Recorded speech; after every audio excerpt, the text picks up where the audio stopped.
السلام عليكم ورحمة الله وبركاته. بسم الله الرحمن الرحيم. الحمد لله رب العالمين والصلاة والسلام على رسوله الأمين وعلى آله وصحبه أجمعين ومن اتبعهم بإحسان إلى يوم الدين أما بعد. അള്ളാഹു സുബ്ഹാനഹു വ തആല വജഹ് മാത്രം ഉദ്ദേശിച്ചുകൊണ്ട് സംസാരിക്കുവാനും കേൾക്കുവാനും റബ്ബ് സുബ്ഹാനഹു വ തആല നാം ഓരോരുത്തരെയും സഹായിക്കുമാറാവട്ടെ. നമ്മളിന്നിവിടെ കൂടിയിരിക്കുന്നത് റമദാൻ മാസത്തിൻ്റെ അവസാനത്തെ ദിവസങ്ങൾ ഏറ്റവും ഫലപ്രദമായ രൂപത്തിൽ നമുക്ക് ആഖിറത്തിൽ ഏറ്റവും കൂടുതൽ പ്രതിഫലം കരസ്ഥമാക്കാൻ ഉതകുന്ന രൂപത്തിൽ നമ്മൾ എന്തൊക്കെ കാര്യങ്ങളാണ് ശ്രദ്ധിക്കേണ്ടത്, എന്തൊക്കെ മുൻകരുതലുകളാണ് എടുക്കേണ്ടത് എന്നതിനെ സംബന്ധിച്ചാണ് അല്ലാഹു സുബ്ഹാനഹു വ തആല ഈ ഒരു സംസാരം ഏറ്റവും നല്ല രൂപത്തിൽ കേട്ട് മനസ്സിലാക്കി അതിൻ്റെ അടിസ്ഥാനത്തിൽ ഇനി വരുന്ന ദിനരാത്രങ്ങൾ ഏറ്റവും വലിയ ലാഭങ്ങൾ കരസ്ഥമാക്കുന്ന ആളുകളിൽ റബ്ബ് സുബ്ഹാനഹു വ തആല നാം ഓരോരുത്തരെയും ഉൾപ്പെടുത്തുമാറാവട്ടെ. നമ്മൾ ശ്രദ്ധിക്കേണ്ടത് ഇനി വരുന്ന ദിനരാത്രങ്ങൾ ആ ദിവസത്തിൽ പ്രത്യേകമായും നമ്മൾ ചെയ്യേണ്ട ചില ഇബാദത്തുകൾ, ചില കാര്യങ്ങളുണ്ട്. അതല്ലാതെ പൊതുവിൽ നമ്മൾ ശ്രദ്ധിക്കേണ്ട ചില കാര്യങ്ങളുണ്ട്. സാധാരണഗതിയിൽ നമ്മുടെ ഏതൊരു ഇബാദത്തും നന്നാകുവാൻ, അതിൽ കൂടുതൽ പ്രതിഫലം കിട്ടുവാൻ, അത് കൂടുതൽ ആഖിറത്തിൽ അതുകൊണ്ട് ഗുണമുണ്ടാകുവാൻ ശ്രദ്ധിക്കേണ്ട ചില കാര്യങ്ങളുണ്ട്. അതല്ലാതെ ഈ ദിവസങ്ങളിൽ പ്രത്യേകമായും ശ്രദ്ധിക്കേണ്ട ചില കാര്യങ്ങളുണ്ട്. പൊതുവിൽ നമ്മൾ ശ്രദ്ധിക്കേണ്ട കാര്യങ്ങൾ എന്ന് പറയുമ്പോൾ ഒന്നാമത് നമ്മൾ മനസ്സിലാക്കേണ്ട കാര്യം എന്നുള്ളത്, ഈ നോമ്പ് എന്നതുകൊണ്ട് ഉദ്ദേശിക്കപ്പെടുന്നത് കേവലം എന്തല്ല, നമ്മൾ കുറേ മണിക്കൂറുകൾ വിശപ്പ് സഹിക്കലോ ദാഹം സഹിക്കലോ മാത്രമല്ല. എന്നുവെച്ചാൽ ഒരാൾ നോമ്പെടുക്കുമ്പോൾ അയാൾ റമദാൻ അല്ലാത്ത മാസങ്ങളിൽ നിന്ന് ഭക്ഷണം കഴിക്കാതിരിക്കുക, വെള്ളം കുടിക്കാതിരിക്കുക എന്ന ഒരേ ഒരു വ്യത്യാസമേ അയാളുടെ റമദാനിൽ ഉണ്ടാകുന്നുവെങ്കിൽ അയാളുടെ നോമ്പ് എന്തായിട്ടില്ല, ശരിയായ നോമ്പായിട്ടില്ല. എന്നുവെച്ചാൽ നോമ്പ് കൊണ്ട് ഉദ്ദേശിക്കപ്പെടുന്നത് വെറും വിശപ്പും ദാഹവും സഹിക്കലല്ല, മറിച്ച് നോമ്പ് കൊണ്ട് ഉദ്ദേശിക്കപ്പെടുന്ന ചില ലക്ഷ്യങ്ങളുണ്ട്, ചില ഹിക്മത്തുകളുണ്ട്. ആ ലക്ഷ്യങ്ങൾ നമ്മളുടെ ജീവിതത്തിൽ ഉണ്ടാക്കിയെടുക്കുക എന്നുള്ളതാണ് നമ്മൾ ആദ്യം മനസ്സിലാക്കേണ്ട കാര്യം. അതിൽ ഏറ്റവും പ്രധാനപ്പെട്ട കാര്യം എന്നുള്ളത് അല്ലാഹു സുബ്ഹാനഹു വ തആല ആയത്തിൽ പറഞ്ഞതുപോലെ യാ അയ്യുഹല്ലദീന ആമനു കുതിബ അലൈക്കുമുസ് സിയാമു കമാ കുതിബ അലൽ ലദീന മിൻ ഖബ്ലിക്കും ലഅല്ലക്കും തത്തഖൂൻ. അല്ലാഹു നോമ്പ് നിർബന്ധമാക്കി എന്ന് പറയുന്ന സൂറത്തുൽ ബഖറയിലെ ആയത്തിൽ അല്ലാഹു ആ നോമ്പ് നിർബന്ധമാക്കിയതിന് ലക്ഷ്യമായി പഠിപ്പിച്ചു തരുന്നത് ലഅല്ലക്കും തത്തഖൂൻ, നിങ്ങൾ തഖ്വയുള്ളവരാകാൻ വേണ്ടിയാണ്. അപ്പൊ നമ്മുടെ ജീവിതത്തിൽ എത്രത്തോളം തഖ്വയുണ്ടോ, നമ്മൾ എത്രത്തോളം തഖ്വ പാലിക്കാൻ ശ്രദ്ധിക്കുന്നുണ്ടോ, അത് ഈ നോമ്പുമായി വളരെയധികം ബന്ധപ്പെട്ട് നിൽക്കുന്ന കാര്യമാണ്. എന്ന് വെച്ചാൽ നമുക്ക് റമദാനിലെ ആയിട്ടും തഖ്വയുള്ളവരാകാൻ സാധിക്കുന്നില്ല എങ്കിൽ നമ്മുടെ നോമ്പ് എന്തായിട്ടില്ല, ശരിയായ നോമ്പായിട്ടില്ല. നമുക്ക് റമദാൻ കൊണ്ടുണ്ടാവേണ്ട, കിട്ടേണ്ട ഏറ്റവും പ്രധാനപ്പെട്ട ഗുണം എന്നുള്ളത് നമ്മുടെ തഖ്വ പൂർത്തീകരിക്കുക എന്നുള്ളത്. അപ്പൊ എന്താണ് തഖ്വ? തഖ്വ എന്ന് പറഞ്ഞാൽ രണ്ട് കാര്യങ്ങളാണ്. ഒന്ന്, ഹറാമുകളിൽ നിന്ന് വിട്ടു നിൽക്കുക, വാജിബുകൾ പൂർത്തീകരിക്കുക. അപ്പോ ചുരുക്കി പറഞ്ഞാൽ നമുക്ക് നമ്മുടെ നോമ്പ് ഏറ്റവും അധികം പ്രതിഫലമുള്ള നോമ്പാക്കി മാറ്റാൻ, നമുക്ക് നമ്മുടെ ഇനി വരുന്ന 10 ദിനരാത്രങ്ങൾ ഏറ്റവും കൂടുതൽ റബ്ബിന്റെ അടുക്കൽ പ്രതിഫലം കിട്ടുന്ന പ്രവർത്തനമാക്കി തീർക്കാൻ നമ്മൾ ഒന്നാമത് ശ്രദ്ധിക്കേണ്ടത് ആ ദിവസങ്ങളിൽ ഒരു ഹറാമ് പോലും ചെയ്യാതെ നോക്കുക എന്നുള്ളത് ഒന്നാമത്തെ കാര്യം. നമ്മൾ എത്രത്തോളം ഹറാമുകളിൽ നിന്ന് അകന്നു നിൽക്കുന്നുവോ അത്രത്തോളം നമ്മുടെ ഈ നോമ്പ് കൊണ്ട് കിട്ടുന്ന പ്രതിഫലം വർദ്ധിച്ചുകൊണ്ടേയിരിക്കും. ഒന്നാമത് ശ്രദ്ധിക്കേണ്ട കാര്യത. അപ്പൊ ഹറാമുകൾ നമ്മൾ കാണാതിരിക്കുക, കേൾക്കാതിരിക്കുക, ഹറാമുകളിലേക്ക് പോവാതിരിക്കുക, ഇതിനൊക്കെ നമുക്ക് എത്രത്തോളം നമ്മൾക്കാണ് നമ്മുടെ സ്വന്തം ജീവിതത്തെ പറ്റി ഏറ്റവും കൂടുതൽ നന്നായി അറിയാം. നമ്മുടെ ജീവിതത്തിൽ ഏതൊക്കെ മേഖലകളിലൂടെയാണ് ഹറാമുകൾ വരുന്നത്. അത് സോഷ്യൽ മീഡിയകളിലൂടെ കടന്നു വരുന്ന ആളുകളുണ്ട്. ചിലർക്ക് ചില കൂട്ടുകാരെ ഫ്രണ്ട്സിന്റെ കൂടെ കൂടുമ്പോൾ ഹറാമുകൾ കടന്നു വരുന്ന ആളുകളുണ്ട്. ചിലർക്ക് ചില സാഹചര്യങ്ങൾ, വീട്ടിൽ ഒറ്റയ്ക്കാകുമ്പോൾ ഒരു മുറിയിൽ മറ്റാരും കാണാതെ വാതിലടച്ച് ഒറ്റയ്ക്കാവുന്ന സന്ദർഭത്തിൽ ഹറാമുകൾ ഓരോരുത്തർക്കും അറിയാം താൻ ഏത് സന്ദർഭത്തിലാകുമ്പോഴാണ് ഹറാമുകൾ പെട്ടുപോവുക. ആ സന്ദർഭങ്ങൾ നമ്മുടെ ജീവിതത്തിൽ വരാതിരിക്കാൻ അങ്ങേയറ്റം പരിശ്രമിക്കുക, പ്രാർത്ഥിക്കുക. ഇതാണ് നമ്മൾ ആദ്യം ചെയ്യേണ്ട കാര്യം. ഇനി വരുന്ന ദിനരാത്രങ്ങൾ ഏറ്റവും കൂടുതൽ ലാഭകരമാക്കാൻ നമ്മൾ ഒന്നാമത് ചെയ്യേണ്ട കാര്യം ഇതാണ്. അത്തരം ഹറാമുകൾ നമ്മുടെ ജീവിതത്തിൽ വരാതെ നോക്കുക. അതിന് നമ്മൾ അങ്ങേയറ്റം പരിശ്രമിക്കുക, അങ്ങേയറ്റം പ്രാർത്ഥിക്കുക, അതിന് വേണ്ട സബബുകളൊക്കെ നമ്മൾ സ്വീകരിക്കുക. ഉദാഹരണത്തിന്, നമ്മൾ ഒറ്റയ്ക്കാകുന്ന സന്ദർഭത്തിലാണ് നമ്മുടെ ജീവിതത്തിൽ തെറ്റുകൾ പറ്റിപ്പോകുന്നത്. ബാക്കിയുള്ള സന്ദർഭത്തിൽ തെറ്റുകൾ പറ്റുന്നത് വളരെ അപൂർവമായിട്ടുള്ള ആളുകളാണെങ്കിൽ നമ്മൾ എന്ത് ചെയ്യാം? നമ്മുടെ ജീവിതത്തിൽ നമ്മൾ ഒറ്റയ്ക്കാവാതിരിക്കാൻ അങ്ങേയറ്റം പരിശ്രമിക്കുക. പരമാവധി എന്ത് ചെയ്യുക? നമ്മൾ കിടന്നുറങ്ങുന്ന സന്ദർഭത്തിൽ ഒറ്റയ്ക്കൊരു റൂമിൽ കിടന്നുറങ്ങുന്നതിന് പകരം ആളുകൾ എപ്പോഴും കടന്നു വരാൻ സാധ്യതയുള്ള ഹാളിലോ അല്ലെങ്കിൽ മറ്റേതെങ്കിലും അങ്ങനെ പരമാവധി എന്ത് ചെയ്യുക? നമ്മൾ ഒറ്റയ്ക്കാകാതിരിക്കാൻ പരമാവധി ശ്രദ്ധിക്കുക. അതേപോലെ തന്നെ മൊബൈൽ ഫോണുകളിൽ നമ്മൾ അത്യാവശ്യ കാര്യങ്ങൾ പൂർത്തീകരിച്ചതിന് ശേഷം പിന്നെയും അതിൽ തന്നെ തുടരുമ്പോഴാണ് തെറ്റുകളിൽ വീണു പോകുന്നുവെങ്കിൽ നമ്മൾ എന്ത് ചെയ്യുക? മൊബൈൽ ഫോൺ ഉപയോഗിക്കുന്നതിന് ഒരു പരിധി നിശ്ചയിക്കുക. ഇങ്ങനെ നമ്മൾ എന്ത് ചെയ്യുക? നമ്മൾക്ക് നമ്മുടെ സ്വന്തം നഫ്സിനെ പറ്റിയിട്ട് നന്നായി അറിയാം. നമ്മൾ ഏത് സന്ദർഭത്തിലാണ്, ഏത് അവസ്ഥയിലാണ് തെറ്റുകൾ വീണു പോകുന്നത്. ആ കാര്യത്തിന് നമ്മൾ എന്ത് ചെയ്യുക? തടയിടുക. ആ വാതിലുകൾ അടച്ചു വെക്കുക. ഈ 10 ദിവസങ്ങളിലെങ്കിലും നമ്മൾ എന്ത് ചെയ്യാൻ സാധിക്കണം? നമുക്ക് തെറ്റുകൾ, ഹറാമുകൾ ചെയ്യാത്ത 10 ദിവസങ്ങളായി നമുക്ക് ഈ ജീവിതത്തിൽ ഈ 10 ദിവസങ്ങൾ മുന്നോട്ട് കൊണ്ടുപോകാൻ സാധിച്ചാൽ അതാണ് നമുക്ക് ചെയ്യാൻ പറ്റുന്ന ഏറ്റവും വലിയ ഒന്നാമത്തെ കാര്യം. രണ്ടാമത്തെ കാര്യം എന്നുള്ളത്, ഈ ദിവസങ്ങളിൽ നമുക്ക് മേൽ വാജിബായിട്ടുള്ള നിർബന്ധങ്ങളായി റബ്ബ് പഠിപ്പിച്ചു തന്നിട്ടുള്ള കാര്യങ്ങളിൽ ഒന്നുപോലും മിസ്സാക്കാതിരിക്കുക. രണ്ടാമത് ശ്രദ്ധിക്കേണ്ട കാര്യം. അതിൽ പുരുഷന്മാരെ സംബന്ധിച്ചിടത്തോളം ഏറ്റവും പ്രധാനപ്പെട്ട കാര്യം എന്നുള്ളത് പള്ളിയിലെ ജമാഅത്ത് നിസ്കാരം. നമുക്ക് ഒരുപാട് വാജിബുകളുണ്ട്, നമുക്കറിയാം. വ്യക്തിപരവും സാമൂഹികപരമായിട്ടുള്ള ഒരുപാട് ബാധ്യതകൾ റബ്ബ് നമ്മളെ ഏൽപ്പിച്ചു തരുന്നുണ്ട്. ഇതിൽ തൗഹീദും ഈമാനും കഴിഞ്ഞാൽ ഒരു വ്യക്തിയെ സംബന്ധിച്ചിടത്തോളം, പ്രത്യേകിച്ച് ഒരു പുരുഷനെ സംബന്ധിച്ചിടത്തോളം, അവന്റെ മേൽ ഏറ്റവും നിർബന്ധമായി വരുന്ന ഏറ്റവും വലിയ ബാധ്യത 5 നേരത്തെ നിസ്കാരം പള്ളിയിൽ ജമാഅത്തായി തന്നെ നിസ്കരിക്കുക എന്നുള്ളത്. അപ്പൊ നമുക്ക് ഈ 10 ദിവസങ്ങളിൽ ശ്രദ്ധിക്കാനുള്ള ഏറ്റവും പ്രധാനപ്പെട്ട കാര്യം എന്നുള്ളത് ഇതുപോലെയുള്ള വാജിബുകൾ കൃത്യമായി പൂർത്തീകരിക്കുക. ഒരു വാജിബ് പോലും നഷ്ടപ്പെടാത്ത രൂപത്തിൽ നമുക്ക് ഈ 10 ദിവസങ്ങൾ കംപ്ലീറ്റ് ചെയ്യാൻ പറ്റുന്നുണ്ടെങ്കിൽ ഈ 10 ദിവസങ്ങൾ എന്തായി? നമുക്ക് ഏറ്റവും വലിയ ലാഭം കിട്ടുന്ന ദിവസങ്ങളായി തീരും.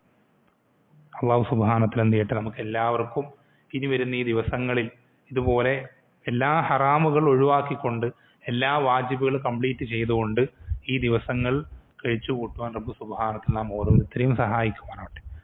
ഇതാണ് നമ്മൾ പൊതുവിൽ ശ്രദ്ധിക്കുക. മൊത്തത്തിൽ ഇത് ഈ 10 ദിവസങ്ങളെന്നല്ല, പൊതുവെ നമ്മൾ എല്ലായ്പ്പോഴും നമ്മുടെ ജീവിതം അതിൽ ഏറ്റവും വലിയ പദവികൾ കരസ്ഥമാക്കുവാൻ നമ്മൾ ശ്രദ്ധിക്കേണ്ട മൊത്തത്തിൽ ഉള്ള ഒരു കായിക, ഒരു പ്രിൻസിപ്പിൾ ആണെന്ത്?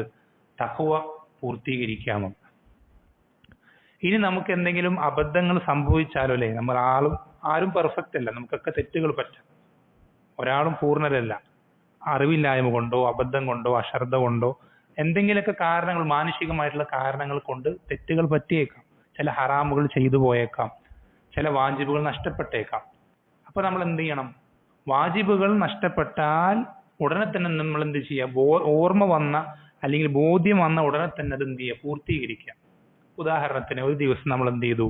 ക്ഷീണം കാരണം സുബ്ഹി നിസ്കരിക്കാൻ എഴുന്നേൽക്കാൻ വൈകിപ്പോയി, ഉറങ്ങിപ്പോയി എന്ന് വിചാരിക്കുക. നമ്മൾ മനഃപൂർവ്വമല്ല, നമ്മൾ അലാറമൊക്കെ വെച്ചു, മറ്റെല്ലാ സംവിധാനങ്ങളൊക്കെ ചെയ്തു. പക്ഷേ എന്തോ ഒരു കാരണത്താൽ ക്ഷീണം അതിജയിച്ചത് കൊണ്ടോ ഉറക്കം നമ്മൾ മറികടന്നത് കൊണ്ടോ അറിയാതെ ഉറങ്ങിപ്പോയി. സംഭവിച്ചേക്കാം.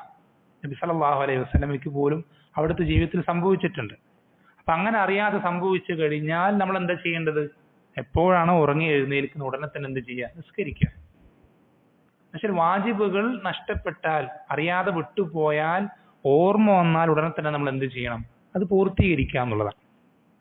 ഇനി ഹറാമുകൾ ചെയ്തു പോവുകയാണെങ്കിലോ, അപ്പൊ നമ്മൾ എന്ത് ചെയ്യണം? ഉടനെ തന്നെ തൗബ ചെയ്യണം. തെറ്റുകൾ പറ്റുമ്പോഴൊക്കെയും നമ്മൾ തൗബ ചെയ്യുന്നവരാണെങ്കിൽ അള്ളാഹു സുബ്ഹാനഹു എന്ത് ചെയ്യും? നമുക്ക് നമ്മുടെ തെറ്റുകളൊക്കെ പുറത്തു വരും. നമ്മൾ ആരും തെറ്റുകൾ പറ്റാത്ത ആരുമില്ല. നമ്മൾ കുല്ലു ബനി ആദമ ഖത്താ, നബി സ്വല്ലല്ലാഹു അലൈഹി വസല്ലം പഠിപ്പിച്ചെന്ന ആദമിന്റെ മക്കളിൽ എല്ലാ ആളുകളും അങ്ങേയറ്റം തെറ്റ് ചെയ്യുന്നവരാണ്. അപ്പൊ നമ്മൾ എന്താ പരിഹാരം എന്താ? വഖൈറുൽ ഖത്താഈന തവ്വാബൂൻ. തെറ്റുകൾ പറ്റുന്നവരിൽ ഏറ്റവും നല്ല ബെസ്റ്റ് ആയിട്ടുള്ള ആളുകൾ തെറ്റ് പറ്റുമ്പോഴൊക്കെ തൗബ ചെയ്യുന്ന ആളുകൾ. നമ്മൾ തെറ്റ് പറ്റിക്കഴിഞ്ഞാൽ തെറ്റാണെന്ന് തിരിച്ചറിഞ്ഞ് നമ്മൾ എന്ത് ചെയ്യാം? റബ്ബിലേക്ക് തൗബ ചെയ്യാം. എപ്പോഴൊക്കെ തെറ്റ് പറ്റുന്ന അപ്പോഴൊക്കെയും തൗബ ചെയ്യാം. അപ്പൊ ഇത്രയും കാര്യങ്ങൾ നമ്മൾ ഇത് പൊതുവിൽ എപ്പോഴും എല്ലായ്പ്പോഴും ശ്രദ്ധിക്കേണ്ട കാര്യമാണ്. എന്ത്? തഖ്വ പാലിക്കാൻ പരമാവധി ശ്രദ്ധിക്കുക, മാക്സിമം എഫേർട്ട് എടുക്കുക. ഇനി എന്തെങ്കിലും പോരായ്മ സംഭവിച്ചാൽ ഉടനെ തന്നെ എന്ത് ചെയ്യുക? തൗബ ചെയ്യുക എന്നുള്ളത് ഇത് പൊതുവിൽ നമ്മൾ ശ്രദ്ധിക്കേണ്ട കാര്യമാണ്. ഇനി 10 ദിവസങ്ങളിൽ നമ്മൾ പ്രത്യേകമായി ശ്രദ്ധിക്കേണ്ട ചില കാര്യങ്ങളുണ്ട്. ഒന്നാമത് നമ്മൾ ശ്രദ്ധിക്കേണ്ടത് ഈ 10 ദിവസങ്ങൾ അതിൽ നമുക്ക് ചെയ്യാൻ പറ്റുന്ന ഏറ്റവും നല്ല ഇബാദത്ത് എന്നുള്ളത് ഈ 10 ദിവസങ്ങളും പള്ളിയിൽ തന്നെ കഴിച്ചു കൂട്ടുകയാണ്. ഏറ്റവും നമുക്ക് ചെയ്യാൻ പറ്റുന്നതിന്റെ ഏറ്റവും നല്ല ഇബാദത്ത് എന്നുള്ളത്, ഏറ്റവും ബെസ്റ്റ് ആയിട്ടുള്ള ഇബാദത്ത് ഈ 10 ദിവസങ്ങളും രാത്രിയും പകലും അടക്കം പള്ളിയിൽ തന്നെ നമ്മൾ നമ്മുടെ സമയം കഴിച്ചു കൂട്ടുക എന്നുള്ളത്. മാക്സിമം അത്യാവശ്യങ്ങൾക്ക് പുറത്തു പോകേണ്ടി വരും, അതൊക്കെ സ്വാഭാവികമാണ്. പക്ഷെ നമ്മുടെ കഴിവിന്റെ മാക്സിമം നമ്മൾ ഈ 10 ദിവസങ്ങളുടെ സമയം മുഴുവൻ പള്ളിയിൽ സ്പെൻഡ് ചെയ്യുക എന്നുള്ളത്. അത് വെറുതെ കിടന്നുറങ്ങിയിട്ടോ വർത്താനം പറഞ്ഞിട്ടോ അങ്ങനെ സ്പെൻഡ് ചെയ്യലല്ല കേട്ടോ. അത്യാവശ്യങ്ങൾക്ക് ഉറങ്ങുന്നതിനോ അത്യാവശ്യം സംസാരിക്കുന്നതിനോ അതൊന്നും തെറ്റൊന്നുമില്ല, അതൊക്കെ മാനുഷികമായിട്ട് വേണ്ട കാര്യങ്ങൾ. എന്നാൽ ധാരാളം പള്ളിയിൽ കിടന്നുറങ്ങി ധാരാളം അനാവശ്യമായ സംസാരങ്ങൾ സംസാരിച്ച് അങ്ങനെ പള്ളിയിൽ കഴിച്ചു കൂട്ടുക എന്നുള്ളത് ഒരിക്കലും എന്തല്ല ദീൻ പഠിപ്പിച്ചു തന്നിട്ടുള്ള, പ്രോത്സാഹിപ്പിച്ചിട്ടുള്ള കാര്യമല്ല. മറിച്ച് നമ്മൾ എന്ത് ചെയ്യണം? ഇബാദത്തുകൾക്ക് വേണ്ടി പള്ളിയിൽ സമയം സ്പെൻഡ് ചെയ്യണം.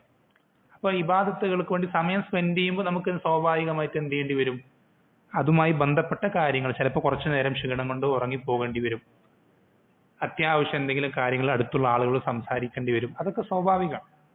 അങ്ങനെ സംസാരിച്ചു പോവുക, കുറച്ചു നേരം ഉറങ്ങിപ്പോവുക എന്നുള്ളതൊന്നും വിലക്കപ്പെട്ടിട്ടുള്ള കാര്യം. എന്നാൽ നമ്മൾ അതിനു വേണ്ടി തന്നെ ഒരുപാട് സമയം മെനക്കെടുത്തുക എന്നുള്ളത് ഒരിക്കലും എന്തല്ല, ശരിയല്ല. അപ്പൊ നമ്മൾക്ക് ചെയ്യാൻ പറ്റുന്ന ഏറ്റവും നല്ല ഒരു പ്രവർത്തനം ഈ 10 ദിവസങ്ങളിൽ പള്ളികളിൽ ഇബാദത്തിന് വേണ്ടി സമയം ചെലവഴിക്കാം. അതിനാണ് എന്തു പറയാം? ഇഅ്തികാഫ് എന്ന് പറയും. അതിനെയാണ് ഇഅ്തികാഫ് എന്ന് പറയും. ഇഅ്തികാഫ് എന്ന് പറഞ്ഞാൽ ഇബാദത്ത് ചെയ്യാൻ വേണ്ടി ആ ഒരു നിയ്യത്തോടുകൂടെ നമ്മൾ പള്ളിയിൽ സമയം സ്പെൻഡ് ചെയ്യുന്ന അത്രയും സമയവും നമ്മൾ ഇഅ്തികാഫിലാണ്. അത്രയും സമയം നമ്മൾ ഇഅ്തികാഫിലാണ്. ഈ ഇഅ്തികാഫ് എന്നുള്ളത് വളരെ മഹത്തരമായ ഇബാദത്താണ്. വളരെ മഹത്തരമായ ഇബാദത്താണ്. നിങ്ങൾ കേട്ടിട്ടുണ്ടാവും, അല്ലാഹു സുബ്ഹാനഹു വ തആല ഇബ്രാഹിം അലൈഹിസ്സലാമും ഇസ്മായിൽ അലൈഹിസ്സലാം ഇവർ രണ്ടുപേരോടും എന്ത് ചെയ്യാൻ പറയാണ്? കഅബ നിർമ്മിക്കാൻ, അത് പടുത്തുയർത്താൻ കൽപ്പിക്കുക. ഇത് പടുത്തുയർത്തിയിട്ട് അല്ലാഹു സുബ്ഹാനഹു വ തആല അവരോട് കൽപ്പിക്കുന്ന ഒന്നാമത്തെ കൽപ്പന എന്താണെന്നറിയോ? ഈ ഭവനം, എന്റെ ഭവനം നിങ്ങൾ രണ്ടുപേരും എന്ത് ചെയ്യണം? ശുദ്ധിയാക്കി വൃത്തിയാക്കി വെക്കണം. എന്തിനു വേണ്ടി? ലിത്വാഇഫീന വൽ ആകിഫീന വറുക്കഇ സുജൂദ്. 3 വിഭാഗം ആളുകൾക്ക് ഈ പള്ളി ഉപയോഗപ്പെടുത്താൻ വേണ്ടി. ആരാണ്? ഒന്നാമത്തത് തവാഫ് ചെയ്യുന്ന ആളുകൾ, രണ്ടാമത്തത് വൽ ആകിഫീൻ ഇഅ്തികാഫ് ഇരിക്കുന്ന ആളുകൾ, മൂന്നാമത്തത് വറുക്കഇ സുജൂദ് റുകൂയിലും സുജൂദ് അതായത് നിസ്കരിക്കുന്ന ആളുകൾ. എന്നുവെച്ചാൽ ഈ 3 വിഭാഗം ആളുകൾക്കാണ് ഇവർക്ക് ഇബാദത്ത്, ഈ 3 ഇബാദത്തുകൾ അധികരിപ്പിക്കുന്നതിന് വേണ്ടിയിട്ടാണ് അല്ലാഹു സുബ്ഹാനഹു വ തആല എന്ത് ചെയ്തത്? അവന്റെ ഏറ്റവും പ്രിയങ്കരമായ ഭവനം, അവന്റെ ഏറ്റവും പ്രിയങ്കരമായ അടിമകളോട് വൃത്തിയാക്കി ശുദ്ധിയാക്കി വെക്കാൻ കൽപ്പിക്കുന്നത് ഈ 3 ഇബാദത്തുകൾക്ക് വേണ്ടിയിട്ടാണ്. തവാഫും ഇഅ്തികാഫും നിസ്കാരം. എന്നുവെച്ചാൽ അത്രയധികം മഹത്തരമായ ഇബാദത്താണ് എന്ത്? ഇഅ്തികാഫ് എന്നുള്ളത്. ഈ ഇഅ്തികാഫിന്റെ പ്രത്യേകത എന്താ? നബി സല്ലല്ലാഹു അലൈഹി വസല്ലം ഹദീസിൽ പഠിപ്പിച്ചതായി കാണാം. നമ്മളിപ്പോൾ ഒരാൾ ഫർള് നിസ്കാരം കഴിഞ്ഞു, അതിന്റെ പ്രതിഫലത്തിന്റെ വലിപ്പം മനസ്സിലാക്കാൻ വേണ്ടിയിട്ടാണ്. ഒരാൾ ഫർള് നിസ്കാരം കഴിഞ്ഞിട്ട് കുറച്ചു നേരം പള്ളിയിൽ ഇരിക്കാൻ വേണ്ടി എന്ത് ചെയ്യണം? നിയ്യത്താക്കുക. ഫർള് നിസ്കരിക്കാൻ എന്തായാലും പള്ളിയിലേക്ക് ജമാഅത്തിൽ പങ്കെടുക്കാനും ഒരു പുരുഷന് വരണം നിർബന്ധമാണ്. അങ്ങനെ പള്ളിയിലേക്ക് വന്നു, എന്തായാലും പള്ളിയിലേക്ക് വന്നതല്ലേ, റമദാനല്ലേ, കുറച്ചു നേരം പള്ളിയിൽ ഇരിക്കാം, പെട്ടെന്ന് പോകേണ്ടതില്ല, കുറച്ചൊരു 5 പേജൊക്കെ ഓതി അല്ലെങ്കിൽ 10 പേജൊക്കെ ഖുർആൻ ഓതിയിട്ട് പോകാം, അല്ലെങ്കിൽ കുറച്ച് റക്അത്തുകൾ സുന്നത്ത് നിസ്കരിച്ചിട്ട് പോകാം എന്നൊരാൾ എന്ത് ചെയ്യണം, കണക്കാക്കുകയാണെങ്കിൽ നബി സല്ലല്ലാഹു അലൈഹി വസല്ലം പഠിപ്പിച്ചെന്നത്, ഇവൻ ഫർദ് നിസ്കാരം കഴിഞ്ഞ് എത്ര സമയം പള്ളിയിൽ കഴിച്ചു കൂട്ടുന്നോ അത്രയും സമയം മലക്കുകൾ ഇവന് വേണ്ടി എന്ത് ചെയ്യും, പ്രാർത്ഥിച്ചു കൊണ്ടേയിരിക്കും. എന്താണ്? അല്ലാഹുമ്മ ഗ്ഫിർ ലഹു അല്ലാഹുമ്മ റഹംഹു, അല്ലാഹുവേ നീ ഇവന് പുറത്തു കൊടുക്കണമേ, അല്ലാഹുവേ നീ ഇവന് റഹ്മത്ത് കരുണ ചെയ്യണമേ എന്ന് മലക്കുകൾ ഈ പള്ളിയിൽ ജമാഅത്ത് നിസ്കാരം കഴിഞ്ഞ് അവിടെ തന്നെ കഴിച്ചു കൂട്ടുന്ന ആൾക്ക് വേണ്ടി പ്രാർത്ഥിച്ചു കൊണ്ടേയിരിക്കും എന്ന് നബി സല്ലല്ലാഹു അലൈഹി വസല്ലം പഠിപ്പിച്ചു തന്നിട്ട്. നമ്മൾ പൂർണ്ണമായി ഒരുപാട് സമയം ഇരിക്കുന്നില്ല, ജസ്റ്റ് നമ്മൾ ഫർദ് നിസ്കാരം കഴിഞ്ഞ് കുറച്ച് സമയം ഇരിക്കുന്നതിന് മാത്രമാണ് ഈ പ്രതിഫലം. അതേപോലെ തന്നെ മറ്റൊരു ഹദീസിൽ കാണാം, നബി സല്ലല്ലാഹു അലൈഹി വസല്ലം പഠിപ്പിച്ചു തന്നത്, ഒരാൾ ഒരു നിസ്കാരം കഴിഞ്ഞിട്ട് അടുത്ത നിസ്കാരം വരെ, ഉദാഹരണത്തിന് മഗ്രിബിന് പള്ളിയിലേക്ക് വന്നു, നോമ്പ് തുറയൊക്കെയുണ്ട്, നോമ്പൊക്കെ തുറന്ന് മഗ്രിബ് നിസ്കാരം കഴിഞ്ഞ് ഭക്ഷണമൊക്കെ കഴിച്ച് വീട്ടിലേക്ക് പോകുന്നതിന് പകരം എന്ത് ചെയ്യുക, പള്ളിയിൽ തന്നെ വന്ന് കുറച്ചു നേരം ഖുർആൻ ഓതി ബാങ്ക് കൊടുത്ത് ഇശാ നിസ്കാരം കഴിഞ്ഞ് തറാവീഹ് കഴിഞ്ഞ് പോവാണ്. ഇങ്ങനെ ചെയ്തു കഴിഞ്ഞാൽ നമ്മൾ അവിടെ കുറച്ച് സമയം മാത്രമേ എന്ത് ചെയ്യുന്നുള്ളൂ, വീട്ടിൽ പോയി ഒരു 10 മിനിറ്റോ 20 മിനിറ്റോ കിട്ടും റെസ്റ്റ് എടുക്കാൻ. ആ ഒരു സമയം നമ്മൾ പള്ളിയിൽ ചെലവഴിക്കുന്നത് കൊണ്ട് നമുക്ക് കിട്ടുന്ന മെച്ചം എന്താണെന്ന് അറിയോ? നബി സല്ലല്ലാഹു അലൈഹി വസല്ലം പഠിപ്പിച്ചെന്നത്, ഒരാൾ ഒരു ഫർദ് നിസ്കാരം കഴിഞ്ഞ് തൊട്ടടുത്ത ഫർദ് നിസ്കാരം വരെ പള്ളിയിൽ തന്നെ കാത്തിരിക്കുകയാണെങ്കിൽ അയാൾ റിബാത്തിൽ ഇരിക്കുന്നത് പോലെ. എന്താ റിബാത്ത്? നമ്മൾ ഒരു ശത്രുക്കളുടെ അതുപോലെ തന്നെ മുസ്ലിങ്ങളുടെയും രാജ്യങ്ങളുടെ അതിർത്തിയിൽ കാവൽ നിൽക്കുന്നവനെ പോലെ. മുസ്ലിമീങ്ങളുടെയും ശത്രുക്കളുടെയും അതിർത്തിയിൽ കാവൽ നിൽക്കുന്നവൻ, അവന്റെ പ്രതിഫലം എന്താ? അവൻ മരണപ്പെട്ടാൽ, ഈ അവസ്ഥയിൽ മരണപ്പെട്ടു കഴിഞ്ഞാൽ അവന്റെ അമലുകൾ എന്ത് ചെയ്യുന്നില്ല, എഴുതി വെക്കുന്നത് സ്റ്റോപ്പ് ആക്കുകയില്ല. സാധാരണ ഒരു വ്യക്തി മരണപ്പെട്ടു കഴിഞ്ഞാൽ അവന്റെ ഏടുകൾ എന്ത് ചെയ്യും, അത് എഴുതി വെക്കുന്ന അമലുകൾ എഴുതി വെക്കുന്നത് സ്റ്റോപ്പ് ആവും. പക്ഷെ ഇങ്ങനെ ഒരു വ്യക്തി മരണപ്പെട്ടു കഴിഞ്ഞാൽ അവന്റെ അമലുകൾ എഴുതി വെക്കപ്പെടുന്നത് എന്ത് ചെയ്യില്ല, സ്റ്റോപ്പ് ആവുകയില്ല. അത് എന്ത് ചെയ്യും, അവൻ എത്രത്തോളം അമലുകൾ ചെയ്തിരുന്നുവോ അത്രയും അമലുകളിലായി എഴുതി വെച്ചുകൊണ്ടേയിരിക്കും ഖിയാമത്ത് നാൾ വരേക്കും. ഈ പ്രതിഫലം ആർക്കുണ്ട്? ഒരു നിസ്കാരം, ഒരു ഫർദ് നിസ്കാരം കഴിഞ്ഞ് അടുത്ത ഫർദ് നിസ്കാരത്തിന് വേണ്ടി കാത്തിരിക്കുന്ന ആളുകൾക്കുണ്ട്. ഇപ്പൊ നിങ്ങൾ അസർ നിസ്കാരത്തിന് പള്ളിയിൽ വന്ന ആളുകൾ, നിങ്ങൾ ഇവിടെ മഗ്രിബ് നിസ്കാരം വരെ കാത്തിരിക്കുന്ന ആളുകളാണ്. ഈ ഒരു അവസരത്തിൽ നിങ്ങൾ ഈ നിയ്യത്ത് വെക്കുകയാണെങ്കിൽ നിങ്ങൾക്ക് എന്ത് ചെയ്യാൻ സാധിക്കും? ഈ ഒരു സന്ദർഭത്തിൽ നിങ്ങൾ മരണപ്പെട്ടു പോവുകയാണെങ്കിൽ ഈ ഒരു പ്രതിഫലം ഖിയാമത്ത് നാൾ വരേക്കും അവസാനിക്കാത്ത പ്രതിഫലം നിങ്ങൾക്ക് കരസ്ഥമാക്കാൻ സാധിക്കും. എന്നുവെച്ചാൽ ഇങ്ങനെ ഒരുപാട് വലിയ വലിയ പ്രതിഫലങ്ങൾ എന്തുണ്ട്, പള്ളിയിൽ കഴിച്ചു കൂട്ടുന്നത് കൊണ്ട്. നബി സല്ലല്ലാഹു അലൈഹി വസല്ലം പഠിപ്പിച്ചെന്ന മറ്റൊരു ഹദീസിൽ കാണാം, ഒരാൾ പള്ളിയിൽ ഒരുപാട് സമയം കഴിച്ചു കൂട്ടുന്ന ഒരാളാണെങ്കിൽ അല്ലാഹു സുബ്ഹാനഹു വ തആല അവന്റെ ആ ഇബാദത്തിൽ സന്തോഷിക്കും. എത്രത്തോളം സന്തോഷിക്കും?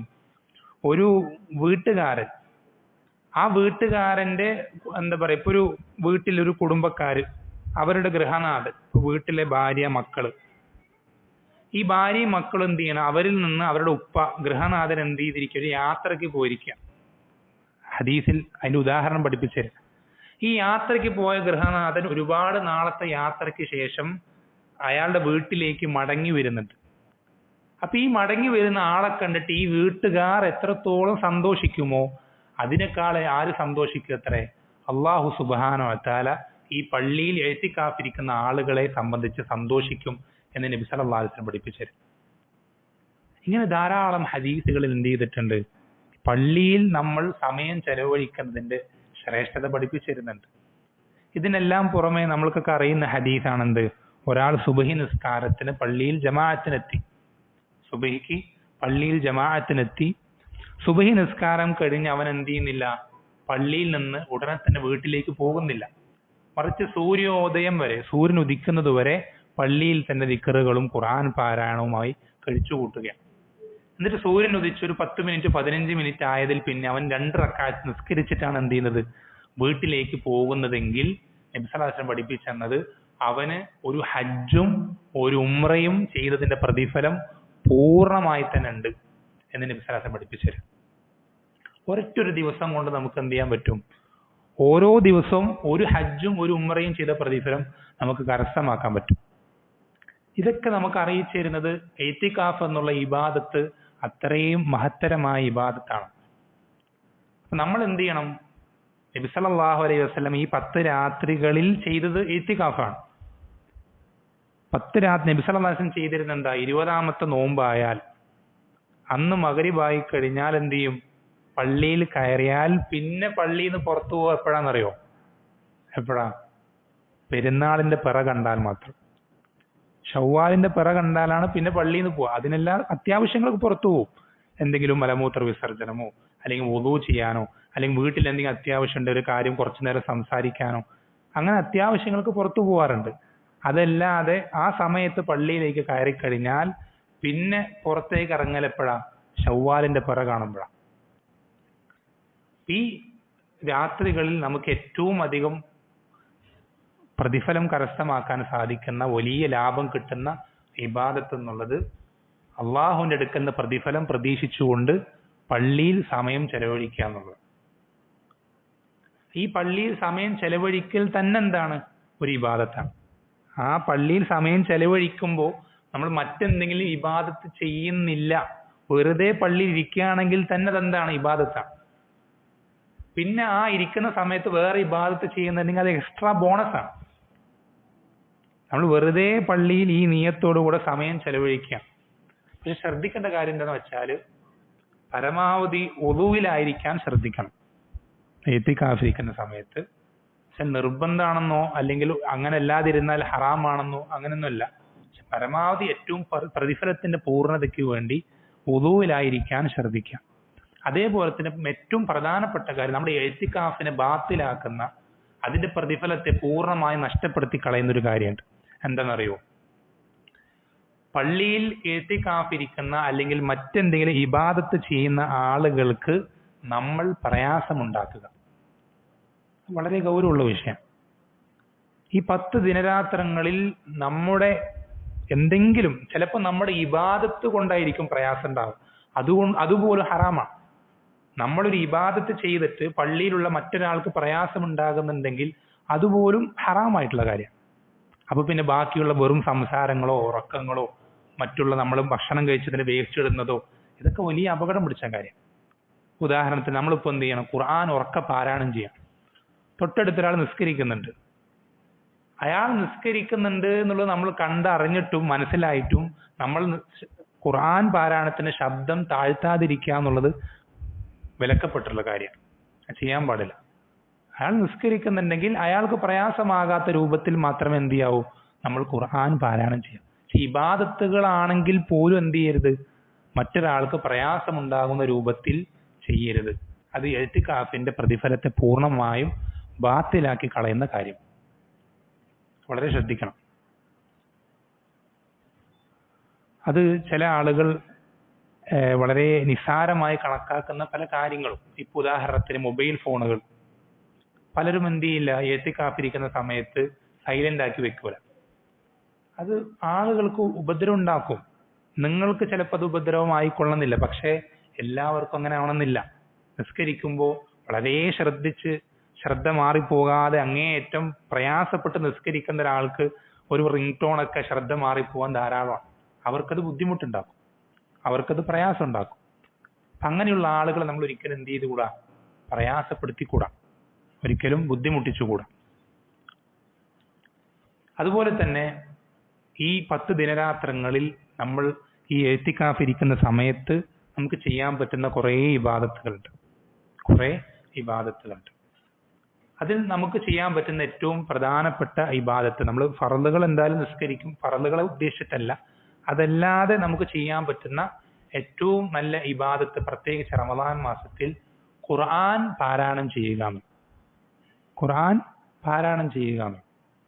നമ്മൾ ശ്രദ്ധിക്കേണ്ടത്, ഖുർആൻ പാരായണം ചെയ്യുന്നത് നമുക്ക് അർത്ഥം അറിയില്ലെങ്കിലും അതിന്റെ ആശയം മനസ്സിലായിട്ടില്ലെങ്കിലും അത് ഒരു ഇബാദത്താണ്. അർത്ഥം അറിയില്ലെങ്കിലും ആശയം മനസ്സിലായിട്ടില്ലെങ്കിലും നമ്മൾ ഖുർആൻ പാരായണം ചെയ്യുന്ന അധികരിപ്പിക്കുന്നത് തന്നെ ഒരു ഇബാദത്താണ്. നിങ്ങൾക്ക് എത്ര അർത്ഥം അറിഞ്ഞില്ലെങ്കിലും അറബി അറിയാത്ത ആളുകളാണെങ്കിലും നിങ്ങൾ ഖുർആൻ ധാരാളം അധികരിപ്പിക്കുന്നത് കൊണ്ടുള്ള മാറ്റം നിങ്ങൾക്ക് നിങ്ങളുടെ ഹൃദയത്തിൽ അനുഭവിച്ചറിയാൻ സാധിക്കും.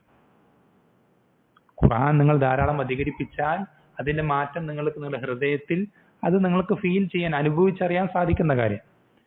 ഇനി അതിന്റെ കൂടെ അർത്ഥവും കൂടെ അറിയുന്നുണ്ടെങ്കിൽ അതെന്താ? അള്ളാഹ് പറഞ്ഞു നൂറുൻ അലാ നൂർ എന്ന് പറഞ്ഞ പോലെ വെളിച്ചത്തിന് മേൽ വെളിച്ചം, പ്രകാശത്തിന് മേൽ പ്രകാശം എന്ന് പറഞ്ഞ പോലെ അത് വളരെ എഫക്റ്റീവാണ്.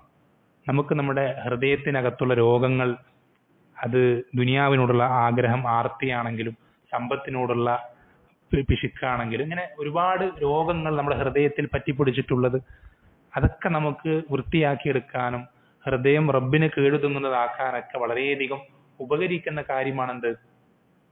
ഖുർആൻ അർത്ഥമറിഞ്ഞ് പാരായണം ചെയ്യുക.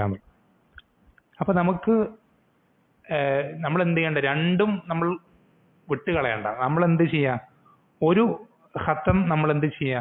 ഖുർആൻ അർത്ഥമറിഞ്ഞ് കുറച്ച് കുറച്ചായിട്ട് ഒരു ദിവസം ഒരു പേജോ അല്ലെങ്കിൽ ഒരു സൂറത്തോ അല്ലെങ്കിൽ അങ്ങനെ ഒരു അര പേജോ കുറച്ച് ആയത്തുകളോ ഞാൻ അർത്ഥമറിഞ്ഞ് തഫ്സീർ വായിച്ച് ഞാൻ എന്ത് ചെയ്യും? ഖുർആൻ ഓതി തീർക്കുന്ന രൂപത്തിൽ ഒരു ഖത്തം നമ്മൾ നിശ്ചയിക്കുക. അതങ്ങനെ തുടർന്ന് പോയിക്കൊണ്ടേയിരിക്കട്ടെ. മറ്റൊരു ഖത്തം നമ്മൾ എന്ത് ചെയ്യട്ടെ? അർത്ഥമറിയാതെ സാധാരണഗതിയിൽ ഓതുന്ന രൂപത്തിൽ ഓതി തീർ. ഈ രണ്ടും നമ്മൾ എന്ത് ചെയ്യണം? വിട്ടുകളയണ്ട. ഈ രണ്ട് ഖത്തമും നമ്മൾ എന്ത് ചെയ്യണം? നമുക്ക് നമ്മുടെ ജീവിതത്തിൽ ഉണ്ടാവണം. ഒന്ന്, പരമാവധി ക്വാണ്ടിറ്റി കൂട്ടാൻ, കൂടുതൽ എത്രത്തോളം കൂടുതൽ ഓതാൻ പറ്റുമോ അത്രത്തോളം കൂടുതൽ ഓതാൻ നമ്മൾ ഒരു ഖത്തം നിശ്ചയിക്കുക. മറ്റൊന്ന്, ആശയം ശരിക്കും മനസ്സിലാക്കി തഫ്സീറുകൾ വായിച്ച് പരമാവധി അതിന്റെ അർത്ഥം മനസ്സിലാക്കിക്കൊണ്ട് മുന്നോട്ട് പോകുന്ന ഒരു ഖത്തം. ഇത് രണ്ടും നമ്മൾ എന്ത് ചെയ്യുക? നമ്മുടെ ജീവിതത്തിൽ നിശ്ചയിക്കുക. രണ്ടിനും നമ്മൾ സമയം കണ്ടെത്തണം.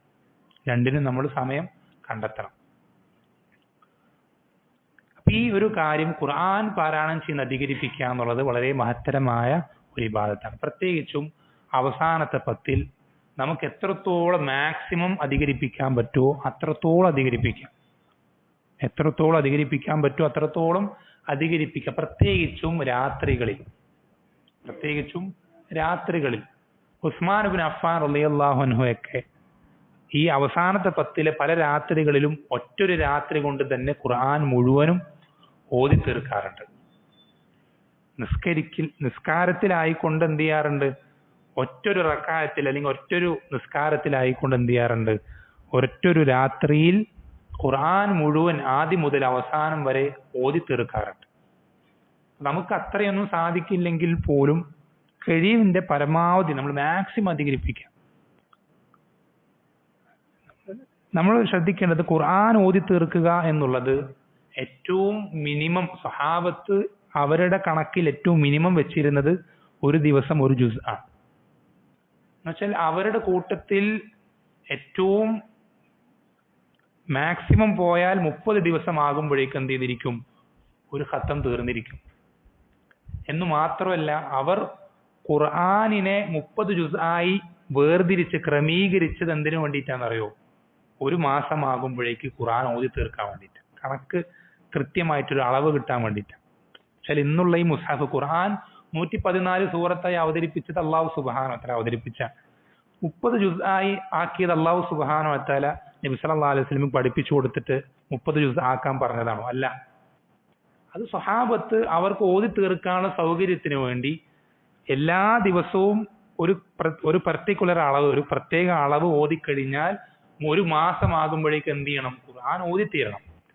ഈ ഒരു ഉദ്ദേശത്തിൽ അവരെന്ത് ചെയ്തതാണ്? ഈ ഖുർആനിന് 30 ജുസ് ആയി ക്രമീകരിച്ചതാണ്. അപ്പൊ അവർക്കിടയിൽ ഉണ്ടായിരുന്ന ഏറ്റവും മിനിമം അളവാണെന്ത്? ഒരു മാസം എന്നുള്ളത്. ഒരു മാസം ആകുമ്പോഴേക്കും എന്ത് ചെയ്തിരിക്കും? അവർ ഖുർആൻ ഓതി തീർത്തിരിക്കും. അവരിൽ അത്രയും കഴിവ് കെട്ട സലഫുകൾ പറയാറുള്ളത് എന്താണ്? ആജിസ് എന്ന. അവരിൽ അത്രയും കഴിവില്ലാത്ത, ഒന്നിനും കൊള്ളാത്ത ആളുകൾ പോലും ഖുർആൻ ഓതി തീർത്തിരുന്ന 40 ദിവസം കൊണ്ടാണ്. 40 ദിവസത്തിൽ കൂടുതല. ഏറ്റവും കുറച്ച് എന്നുവെച്ചാൽ ഏറ്റവും കഴിവില്ലാത്ത, ഏറ്റവും ഖുർആനുമായി ബന്ധമില്ലാത്ത ആളുകൾ പോലും സലഫുകളിൽ ഓതി തീർത്തിരുന്ന 40 ദിവസം കൊണ്ടാണ്. നമ്മുടെയൊക്കെ അവസ്ഥ എന്താണ്? നമ്മളെയൊക്കെ സലഫുകൾ കണ്ടാൽ നമ്മൾ എന്താ വിളിക്കാം? 40 ദിവസം കൊണ്ട് ഖുർആൻ ഓതി തീർക്കുന്ന ആളിനെ കഴിവ് കെട്ടവൻ എന്നാണ് സലഫുകൾ വിളിച്ചിരുന്നതെങ്കിൽ നമ്മളുടെ ഖത്തം എത്ര ദിവസം കൊണ്ട് ഓതി തീർക്കാൻ നമ്മളെയൊക്കെ എന്താ വിളിക്കാം? അത് വളരെ ഗൗരവത്തിൽ ശ്രദ്ധിക്കേണ്ട വിഷയം. പരമാവധി മാക്സിമം എത്രത്തോളം അധികരിപ്പിക്കാൻ സാധിക്കുമോ അത്രത്തോളം അധികരിപ്പിക്കാം. നമ്മൾ ശ്രദ്ധിക്കണം, ഒരിക്കലും നമ്മൾ ഈ ഖുർആനിൽ എത്രത്തോളം അകലുന്നുവോ അത്രത്തോളം നമുക്കത് പ്രയാസമായി തോന്നും. നമ്മൾ എത്രത്തോളം ഖുർആനായിട്ട് അടുക്കുന്നു അത്രത്തോളം നമുക്ക് ഖുർആൻ എളുപ്പമുള്ളതായി തോന്നും. അല്ലാഹു ഖുർആനിൽ പറഞ്ഞു, വലഖദ് യസ്സർനൽ ഖുർആന ലിദ്ദിക്ർ. ഈ ഖുർആനിനെ നാം എന്ത് ചെയ്തിട്ടുണ്ട്? എളുപ്പമുള്ളതാക്കിയിട്ടുണ്ട്. അത് നമുക്ക് എന്താ എളുപ്പമുള്ളതായി തോന്നാത്തത്? നമ്മൾ വല്ലപ്പോഴും കൊല്ലത്തിലൊരിക്കൽ റമളാൻ വരുമ്പോൾ എന്ത് ചെയ്യും? വീട്ടിലത്തെ ഷെൽഫത്ത് മുസാഫ് പൊടിയൊക്കെ തട്ടിയെടുക്കും. അല്ലെങ്കിൽ നമുക്ക് എപ്പോഴെങ്കിലും തോന്നണം. നമ്മൾ ഒരിക്കലും അങ്ങനെ ചെയ്ത് നമ്മൾ എന്ത് ചെയ്യണം? നമുക്ക് കൃത്യമായിട്ടൊരു എന്ത് വേണം? ഒരു ഡെയിലി ഒരു ഷെഡ്യൂൾ വേണം, ഒരു ഡെയിലി ലിമിറ്റ് പ്ലാൻ വേണം. ഞാൻ എന്ത് ചെയ്യും? ഈ 10 ദിവസങ്ങൾ കൊണ്ട് ഖുർആൻ ഓതി തീർക്കും. അങ്ങനെ ഒരു പ്ലാൻ വെച്ചൂടെ? ഈ 10 ദിവസങ്ങൾ കൊണ്ട് ഞാൻ എന്ത് ചെയ്യും? ഖുർആൻ ഓതി തീർക്കും. 10 ദിവസം കൊണ്ട് ഖുർആൻ ഓതി തീർക്കണമെങ്കിൽ ഒരു ദിവസം എന്ത് ചെയ്താൽ മതി? 3 ജുസ് ഓതിയാൽ മതി. 3 ജുസ് ഓതാൻ എത്ര സമയം എടുക്കും? നിങ്ങൾ വിചാരിക്കുന്ന പോലെ കുറേ സമയമൊന്നും ആവശ്യമില്ല. നിങ്ങൾക്ക് പറ്റാത്ത കാര്യമല്ല. നിങ്ങളുടെ മൊബൈൽ ഫോണിൽ നോക്കിയാൽ മതി. നിങ്ങളുടെ സ്ക്രീൻ ടൈം നിങ്ങൾ എത്രയാണ്? ഒരു ദിവസം നിങ്ങൾ എത്ര സമയമാണ് മൊബൈലുകൾ നോക്കുന്നത്? അതിൽ ആവശ്യമുള്ള സമയം എത്ര? അനാവശ്യമായിട്ടുള്ള സമയം എത്ര? ഈ അനാവശ്യമായിട്ടുള്ള സമയത്തിന്റെ 4/1 പോലും വേണ്ട എന്ത്? നിങ്ങൾക്ക് ഒരു ദിവസം 3 ജുസ് ഓതി തീർക്കാം. വളരെ എളുപ്പമുള്ള കാര്യം, വളരെ എളുപ്പമുള്ള കാര്യമാണ്. അപ്പൊ ഖുർആൻ ഓതി തീർക്കുക, അത് പരമാവധി ഖത്തം തീർക്കാൻ ശ്രദ്ധിക്കുക എന്നുള്ളത് ഈ 10 ദിവസങ്ങളിൽ നമുക്ക് ചെയ്യാൻ പറ്റുന്ന വളരെ മഹത്തരമായ ഒരു ഇബാദത്താണ്. അതേപോലെ തന്നെ മറ്റൊരു പ്രധാനപ്പെട്ട ഇബാദത്താണ് നമുക്ക് ഈ അവസാനത്തെ 10 ദിവസങ്ങൾ അധികരിപ്പിക്കാൻ പറ്റുന്നത്. എന്താണത്? ദിക്റുകൾ അധികരിപ്പിക്കുക എന്നുള്ളത്. ദിക്റുകൾ അധികരിപ്പിക്കുക എന്നുള്ളത് എന്ന് വെച്ചാൽ നമ്മൾ പല ഇബാദത്തുകളും ചെയ്യുമ്പോൾ നമ്മൾ എന്ത് ചെയ്യും? നമ്മൾ ഇടയ്ക്ക് ഒരു റെസ്റ്റ് എടുക്കാനിരിക്കും, അല്ലെങ്കിൽ നമ്മളൊന്ന് പുറത്തിറങ്ങി നടക്കാൻ ഉളു എടുക്കാൻ പോവുകയോ മലമൂത്ര വിസർജനത്തിന് പോവുകയോ അല്ലെങ്കിൽ വീട്ടിൽ എന്തെങ്കിലും അത്യാവശ്യം പൂർത്തീകരിക്കാൻ പോകും, ഇങ്ങനെ എന്തെങ്കിലും കാര്യങ്ങളൊക്കെ പോകുമ്പോഴൊക്കെയും നമുക്ക് ആ സമയമൊന്നും അതൊക്കെ നമുക്ക് വളരെ വേണ്ടപ്പെട്ട സമയമാണ്, വളരെ പ്രഷ്യസ് ആയിട്ടുള്ള സമയമാണ്. നമുക്ക് വളരെ പിന്നീട് ഒരിക്കലും നമുക്ക് ജീവിതത്തിൽ കിട്ടിക്കൊള്ളാൻ ചാൻസ് ഇല്ലാത്ത സമയമാണ്, ഗോൾഡൻ ചാൻസാണ്. ഓരോ സെക്കൻഡും വിലപ്പെട്ടതാണ് ഈ 10 ദിവസങ്ങളിൽ. അപ്പൊ നമ്മൾ എന്ത് ചെയ്യുക? ആ സമയമൊക്കെയും നമ്മൾ എന്ത് ചെയ്യുക? ദിക്റുകളിലായി ഉപയോഗപ്പെടുത്തുക. ദിക്റുകൾ ചൊല്ലാൻ നമുക്ക് മുസ്ഹഫ് വേണമെന്നോ അല്ലെങ്കിൽ പള്ളിയിലാവണമെന്നോ ഉദു വേണമെന്നോ ഒന്നുമില്ല. നമുക്ക് ദിക്റുകൾ ചൊല്ലിക്കൊണ്ടേയിരിക്കാം. ഉദു പോയി, നമ്മളിപ്പോ ഒരു പള്ളിയിൽ മുസ്ഹഫ് നോക്കി ഖുർആൻ ഓതിക്കൊണ്ടിരിക്കുകയാണ്. ഉദു പോയി, മുസ്ഹഫ് എടുത്തു വെച്ചു, ഉദു എടുക്കാൻ പോവാണ്. ആ പോയി വരുന്ന അത്രയും സമയം നമുക്ക് ദിക്റുകൾ ചൊല്ലിക്കൊണ്ടേയിരിക്കാം. സമയം വെറുതെ പാഴാക്കി കളയാം. പരമാവധി നമ്മൾ ഉപയോഗപ്പെടുത്തും. ഈ സമയം, ഈ ദിവസങ്ങൾ പിന്നീട് നമുക്ക് കിട്ടിയില്ല എന്ന് വരാം. പരമാവധി ഉപയോഗപ്പെടുത്തുക. എപ്പോഴും ദിക്റുകളിലായിക്കൊണ്ട് തന്നെ നമ്മൾ എന്ത് ചെയ്യുക? നമ്മുടെ നാവിനെ എപ്പോഴും നനവുള്ളതാക്കാൻ ശ്രദ്ധിക്കുക. നബി സല്ലല്ലാഹു അലൈഹി വസല്ലം പഠിപ്പിച്ച നബി സല്ലല്ലാഹു അലൈഹി വസല്ലമയോട് ഹുദൈഫ റളിയല്ലാഹു അൻഹു ചോദിക്കുന്നുണ്ട്, അയ്യുൽ അഅമാലി അഹബ്ബു ഇലല്ലാഹ്, അള്ളാഹുവിന് ഏറ്റവും ഇഷ്ടപ്പെട്ട പ്രവർത്തനം ഏതാണ്? അപ്പോൾ നബി സല്ലല്ലാഹു അലൈഹി വസല്ലം പല സ്വഹാബികൾക്കും പല മറുപടിയാണ് കൊടുത്തിട്ടുള്ളത്. ഹുദൈഫ റളിയല്ലാഹു അൻഹു പഠിപ്പിച്ചു കൊടുക്കുന്ന മറുപടി എന്താണെന്നറിയോ? അൻ തമൂത വലിസാനുക റത്ബൻ മിൻ ദിക്രില്ലാഹ്, നീ മരണപ്പെടലാണ്. എങ്ങനെ? നിന്റെ നാവ് ദിക്റുകളിലായി നനവുള്ളതായിരിക്കുക. ദിക്റുകൾ ചൊല്ലി നിന്റെ നാവ് എന്ത് ചെയ്തിട്ടുണ്ട്? നനഞ്ഞിരിക്കുന്നുണ്ട്. അങ്ങനെ നനവുള്ള അവസ്ഥയിൽ നീ മരണപ്പെടലാണ് അള്ളാഹുവിന്റെ അടുക്കൽ ഏറ്റവും ശ്രേഷ്ഠകരമായ പ്രവർത്തനം എന്ന് നബി സല്ലല്ലാഹു അലൈഹി വസല്ലം എന്ത് ചെയ്യാണ്? ഹുദൈഫ റളിയല്ലാഹു അൻഹു പഠിപ്പിച്ചു കൊടുക്കുക. അപ്പൊ പരമാവധി നമ്മുടെ സമയം നമുക്ക് നമ്മുടെ ബാക്കി എന്ത് പ്രവർത്തനം, ഏത് അവയവമാണെങ്കിലും നമ്മൾ കുറെ ചെയ്താൽ ടയേർഡാവും. കുറെ നിസ്കരിച്ചാൽ നമുക്ക് ക്ഷീണം വരും, അല്ലെങ്കിൽ നമ്മൾ കുറെ നോമ്പെടുത്താൽ ക്ഷീണം വരും. ഒക്കെ എല്ലാ അവയവങ്ങൾക്കും ക്ഷീണം. പക്ഷെ നാവ് അങ്ങനെയല്ല. നാവ് കുറെ നമ്മൾ ചലിപ്പിച്ചാൽ ടയേർഡ് ആവൂല. അത് അള്ളാഹു നാവിന് കൊടുത്തൊരു പ്രത്യേകത. ഈ പ്രത്യേകത നമ്മൾ എന്ത് ചെയ്യണം? ഹൈറിൽ ഉപയോഗപ്പെടുത്തണം. നല്ല കാര്യങ്ങളിൽ നമ്മൾ എന്ത് ചെയ്യണം? ഈ ഒരു സ്പെഷ്യാലിറ്റി ഉപയോഗപ്പെടുത്തണം. പരമാവധി നമ്മൾ എന്ത് ചെയ്യാം, നമ്മുടെ നാവിൽ എപ്പോഴും ദിക്റുകളിൽ മുഴുകിക്കൊണ്ടേയിരിക്കുക. നബി സല്ലല്ലാഹു അലൈഹി വസല്ലം എന്ത് ചെയ്യുക, സ്വലാത്തുകൾ അധികരിപ്പിക്കുക, അള്ളാഹുവിനെ എപ്പോഴും വാഴ്ത്തിക്കൊണ്ടിരിക്കുക. ഹംദും അതുപോലെ തന്നെ തസ്ബീഹും തഹ്ലീലും തക്ബീറൊക്കെ എപ്പോഴും നമ്മൾ എന്ത് ചെയ്യുക, ചൊല്ലിക്കൊണ്ടേയിരിക്കുക. അതുപോലെ തന്നെ ലാ ഹൗല വലാ ഖുവത ഇല്ലാ ബില്ലാഹ്, ഇങ്ങനെ ധാരാളം ദിക്റുകൾ നമുക്ക് അറിയുന്നതായിട്ടുള്ള ധാരാളം ദിക്റുകൾ അത് നമ്മൾ എന്ത് ചെയ്യുക, അധികരിപ്പിക്കുക. അതേപോലെ തന്നെ നമുക്ക് അധികരിപ്പിക്കാൻ പറ്റുന്ന, നമുക്ക് ഈ 10 ദിവസങ്ങളിൽ ഒരുപാട് ചെയ്യാൻ പറ്റുന്ന മറ്റൊരു പ്രധാനപ്പെട്ട ഇബാദത്താണ് എന്ത്, ദുആ ചെയ്യുക എന്നുള്ളത്. ദുആ ചെയ്യുക എന്നുള്ളത്, ദുആന്റെ ശ്രേഷ്ഠത നമുക്ക് പ്രത്യേകം പഠിപ്പിച്ചു തരേണ്ട ആവശ്യമില്ല. നബി സല്ലല്ലാഹു അലൈഹി വസല്ലം പഠിപ്പിച്ചത് എന്താ, അദ്ദുആഉ ഹുവൽ ഇബാദ, ദുആ തന്നെയാണ് എന്ത്, ഇബാദത്ത് എന്ന് നബി സല്ലല്ലാഹു അലൈഹി വസല്ലം പ്രത്യേകം അങ്ങനെ എടുത്തു പറഞ്ഞത് ഇബാദത്തുകളുടെ കൂട്ടത്തിൽ ദുആഇനുള്ള സ്ഥാനം കൊണ്ടാണ്. അത്രയും സ്ഥാനമുള്ള, അള്ളാഹുവിന്റെ അടുക്കൽ അത്രയും പ്രധാനപ്പെട്ട ഇബാദത്താണ് എന്ത്, ദുആ. പ്രത്യേകിച്ച് നമ്മൾ എന്ത് ചെയ്യുക, നമ്മൾ ഈ റമദാൻ കഴിഞ്ഞിട്ടുള്ള നമ്മുടെ ജീവിതം ഏറ്റവും നല്ല രൂപത്തിലാക്കി തീർക്കാൻ റബ്ബിനോട് അങ്ങേയറ്റം ആത്മാർത്ഥമായി ദുആ ചെയ്തുകൊണ്ടേയിരിക്കും. ഈ റമദാൻ എന്നുള്ളത് നമുക്ക് 2 തരത്തിൽ ഉപയോഗപ്പെടണം, 2 തരത്തിൽ ഉപകാരപ്പെടണം. ഒന്ന്, കഴിഞ്ഞു പോയതെല്ലാം പൊറുപ്പിക്കപ്പെടാൻ ഈ റമദാൻ നമുക്ക് എന്താവണം, കാരണമാണ്, ഒന്നാമത്തത്. രണ്ടാമത്തത്, ഇനിയുള്ള വരും കാലം നല്ല മെച്ചപ്പെട്ട ഒരു ജീവിതം നയിക്കാൻ, ഈമാൻ കൂടുതൽ കരുത്തുള്ളതാവാൻ, തഖ്വ കംപ്ലീറ്റ് ആവാൻ, ഇബാദത്തുകൾ പൂർത്തീകരിക്കാൻ, ഇങ്ങനെ മെച്ചപ്പെടാൻ, പ്രോഗ്രസ് ഉണ്ടാവാനും നമുക്ക് ഈ റമദാൻ ഉപകരിക്കും. ഇതാണ്, ഈ 2 കാര്യങ്ങളാണ് ഈ റമദാനിന്റെ പ്രധാനപ്പെട്ട ലക്ഷ്യങ്ങൾ. ഈ 2 കാര്യങ്ങൾക്ക് വേണ്ടി നമ്മൾ എന്ത് ചെയ്യണം, അങ്ങേയറ്റം ദുആ ചെയ്തുകൊണ്ടേയിരിക്കണം.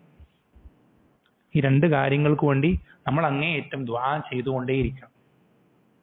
നബി സല്ലല്ലാഹു അലൈഹി വസല്ലമയോട് ആയിഷ റളിയല്ലാഹു അൻഹ ചോദിക്കുന്ന ചോദ്യം നമ്മൾ കേട്ടിട്ടുണ്ടാവും.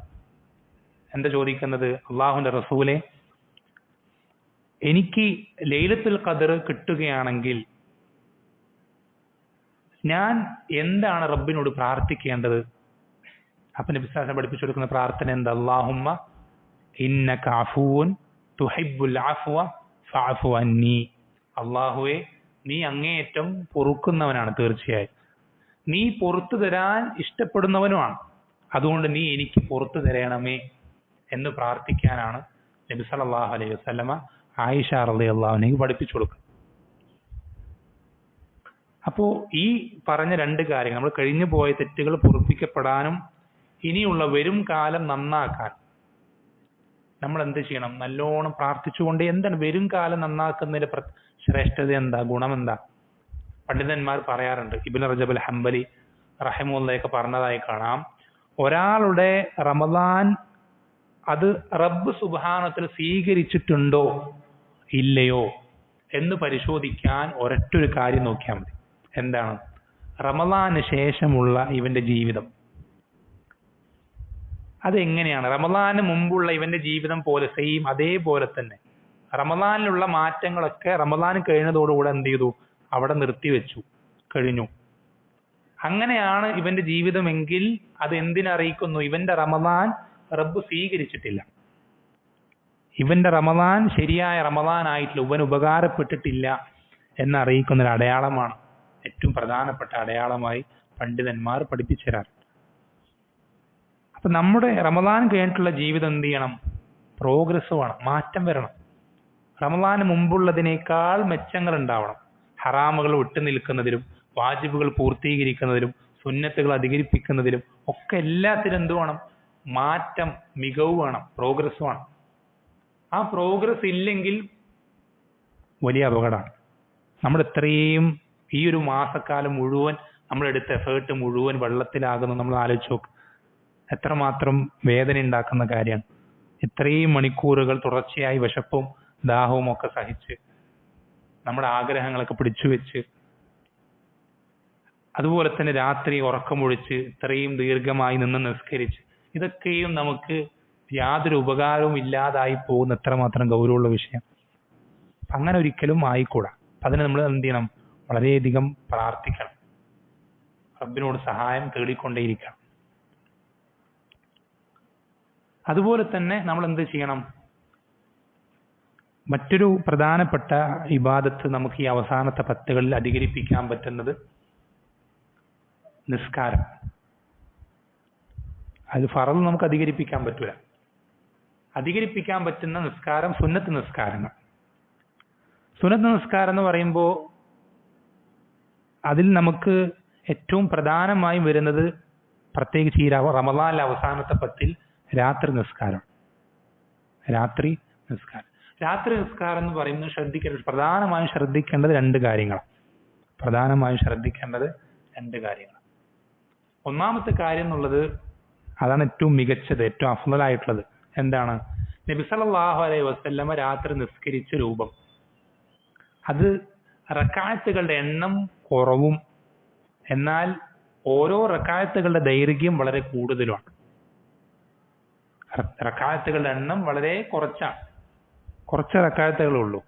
പക്ഷെ ഓരോ റക്അത്തുകളും അങ്ങേയറ്റം ദൈർഘ്യമുള്ള ലെങ്ത്തുള്ള റക്അത്തുകൾ.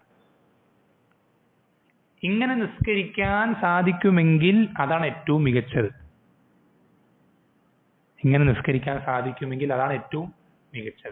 ഇനി അങ്ങനെ നിസ്കരിക്കാൻ സാധിക്കാത്ത ആളുകളാണെങ്കിൽ രണ്ടാമത്തെ ഓപ്ഷൻ എന്താണ്?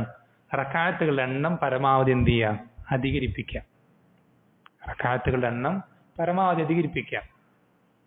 ഇപ്പോൾ ഒരു റക്അത്തുകളുടെ എണ്ണം കുറച്ച് ദൈർഘ്യം കൂട്ടുക എന്നുള്ളത് എല്ലാവർക്കും പ്രാക്ടിക്കൽ ആവുന്നില്ല. ഹിഫ്ള് കുറവുള്ള ആളുകൾ, അല്ലെങ്കിൽ പ്രായം കൂടുതലുള്ള ആളുകൾ, രോഗമുള്ള ആളുകൾ, ക്ഷീണം വരുന്ന ആളുകൾ, ഇവർക്കൊന്നും അതെന്താവൂല, പ്രാക്ടിക്കൽ ആവൂല. അതുകൊണ്ടാണ് സ്വഹാബത്തും താബീങ്ങളൊക്കെ സ്വീകരിച്ചത് റക്അത്തുകളുടെ എണ്ണം കൂട്ടുകയും ഇതിനേക്കാൾ താരതമ്യേന ദൈർഘ്യം എന്ത് ചെയ്യും? ലെങ്ത് കുറയ്ക്കുകയും ചെയ്യാണ് ചെയ്തത്. റക്അത്തുകളുടെ എണ്ണം കൂട്ടുകയും താരതമ്യേന ദൈർഘ്യം കുറയ്ക്കുകയുമാണ് സ്വഹാബത്തും താബീങ്ങളും ചെയ്തത്. എന്ന് വെച്ചാൽ നമുക്ക് എത്രത്തോളം എന്ത് ചെയ്യാൻ സാധിക്കുമോ, നിസ്കരിക്കാൻ സാധിക്കുമോ അത്രത്തോളം നമ്മൾ ആ രാത്രികൾ നിസ്കാരത്തിലായി മുഴുക്കാൻ ശ്രദ്ധിക്കുക. എന്ന് വെച്ചാൽ ഹദീസുകൾ കാണാൻ നബി സല്ലല്ലാഹു അലൈഹി വസല്ലം എന്ത് ചെയ്തിട്ടില്ല? ഈ 10 രാത്രികളിലും ഉറങ്ങിയിട്ടില്ല. നബി സല്ലല്ലാഹു അലൈഹി വസല്ലമ ഈ 10 രാത്രികളിലും എന്ത് ചെയ്തിട്ടില്ല? ഉറങ്ങിയിട്ടേ ഇല്ല. നബി സല്ലല്ലാഹു അലൈഹി വസല്ലമ ഉറങ്ങിയിട്ടില്ല എന്ന് മാത്രമല്ല, അദ്ദേഹം അവിടുത്തെ വീട്ടുകാരെ എന്ത് ചെയ്യാറുണ്ട്? ഉറക്കത്തിന് വിളിച്ചെഴുന്നേൽപ്പിക്കാറുണ്ട്. ഈ 10 രാത്രികളിൽ അരയുടുപ്പ് മുറുക്കി ഉടുക്കാറുണ്ട്. എന്നുവെച്ചാൽ വളരെ ഉന്മേഷത്തോടെ ആവേശത്തോടെ എന്ത് ചെയ്യാറുണ്ട്? ഇബാദത്തുകൾക്കായി ഒഴിഞ്ഞിരിക്കാറുണ്ട്. ഈ ഒഴിഞ്ഞിരിക്കുന്നത്, ഈ രാത്രി ഉറക്കമൊഴിച്ചിരിക്കുന്നത് എന്തിനു വേണ്ടിയിട്ടാണെന്നറിയോ? നിസ്കരിക്കാൻ. എന്ന് വെച്ചാൽ റമദാനിലെ അവസാനത്തെ 10 രാത്രികൾ നമുക്ക് നിറയ്ക്കാൻ പറ്റുന്ന ഏറ്റവും നല്ല ഇബാദത്ത് എന്നുള്ളത് രാത്രി നിസ്കാരം. കാരണം വിശ്വാസം പഠിപ്പിച്ച മൻ ഖാമ ലൈലത്തുൽ ഖദ്രി ഈമാനൻ വഹ്തിസാബൻ ഗുഫിറ ലഹു മാ തഖദ്ദമ മിൻ ദംബിഹി. ആരാണോ ലൈലത്തുൽ ഖദറിന്റെ അന്ന് ഈമാനോടുകൂടിയും പ്രതിഫലം ആഗ്രഹിച്ചുകൊണ്ടും രാത്രി നിസ്കരിക്കുന്നത്, അവന്റെ മുമ്പ് കഴിഞ്ഞ തിന്മകളൊക്കെ എന്ത് ചെയ്യും? പൊറുപ്പിക്കപ്പെടും എന്ന് നബി സല്ലല്ലാഹു അലൈഹി വസല്ലം പഠിപ്പിച്ചു തന്നിട്ടുണ്ട്. അപ്പൊ ലൈലത്തുൽ ഖദർ എന്നുള്ളത് ഏത് ദിവസമാണ്? അവസാനത്തെ 10 27 രാവല്ലേ? എപ്പോഴാണ് ലൈലത്തുൽ ഖദർ? അവസാനത്തെ ഒറ്റ രാത്രികളിൽ മാത്രമാണോ?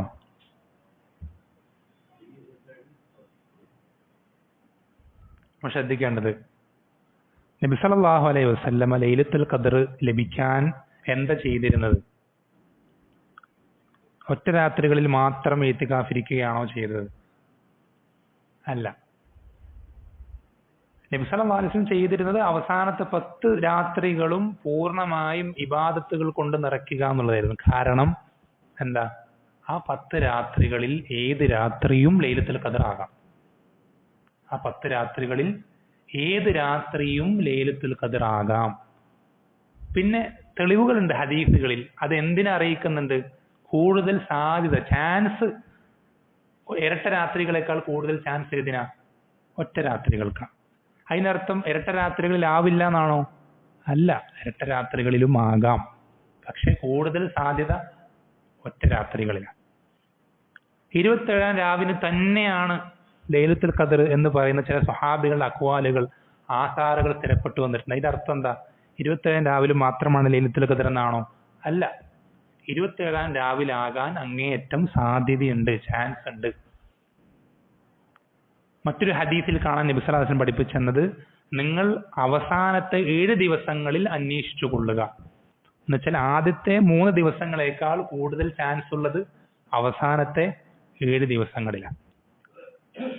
ചില ഹദീസുകളിൽ കാണാം, നിങ്ങൾ അത് റമദാനിലെ അവസാനത്തെ രാത്രിയിൽ അന്വേഷിച്ചു കൊള്ളാൻ ചില ഹദീസുകൾ വന്നിട്ടുണ്ട്. എന്നുവെച്ചാൽ ഇതൊക്കെ നമുക്ക് അറിയിച്ചു തരുന്ന എന്തല്ല, ആ ദിവസമാണ് ലൈലത്തുൽ ഖദർ എന്നുള്ള അർത്ഥത്തിൽ, മറിച്ച് ആ ദിവസത്തിൽ ആകാൻ കൂടുതൽ ചാൻസ് ഉണ്ട്. പണ്ഡിതന്മാർ പഠിപ്പിച്ചെന്നായി കാണാൻ സാധിക്കും, റമദാൻ എത്രത്തോളം അവസാനത്തേക്ക് പോകുന്നുവോ അത്രത്തോളം ലൈലത്തുൽ ഖദർ ആകാനുള്ള ചാൻസ് കൂടിക്കൊണ്ടേയിരിക്കും. ശ്രദ്ധിക്കണം. പല ആളുകൾ 27 കഴിഞ്ഞാൽ പിന്നെ അവന്റെ എനർജി തീർന്നു, അവൻ പിന്നെ വീട്ടിൽ പോയി റെസ്റ്റ് എടുക്കും. റമദാൻ എത്രത്തോളം അവസാനമാകുന്നുവോ അത്രത്തോളം ലൈലത്തുൽ ഖദർ ആകാനുള്ള ചാൻസ് കൂടിക്കൊണ്ടേയിരിക്കും. നമ്മൾ എന്ത് ചെയ്യണം?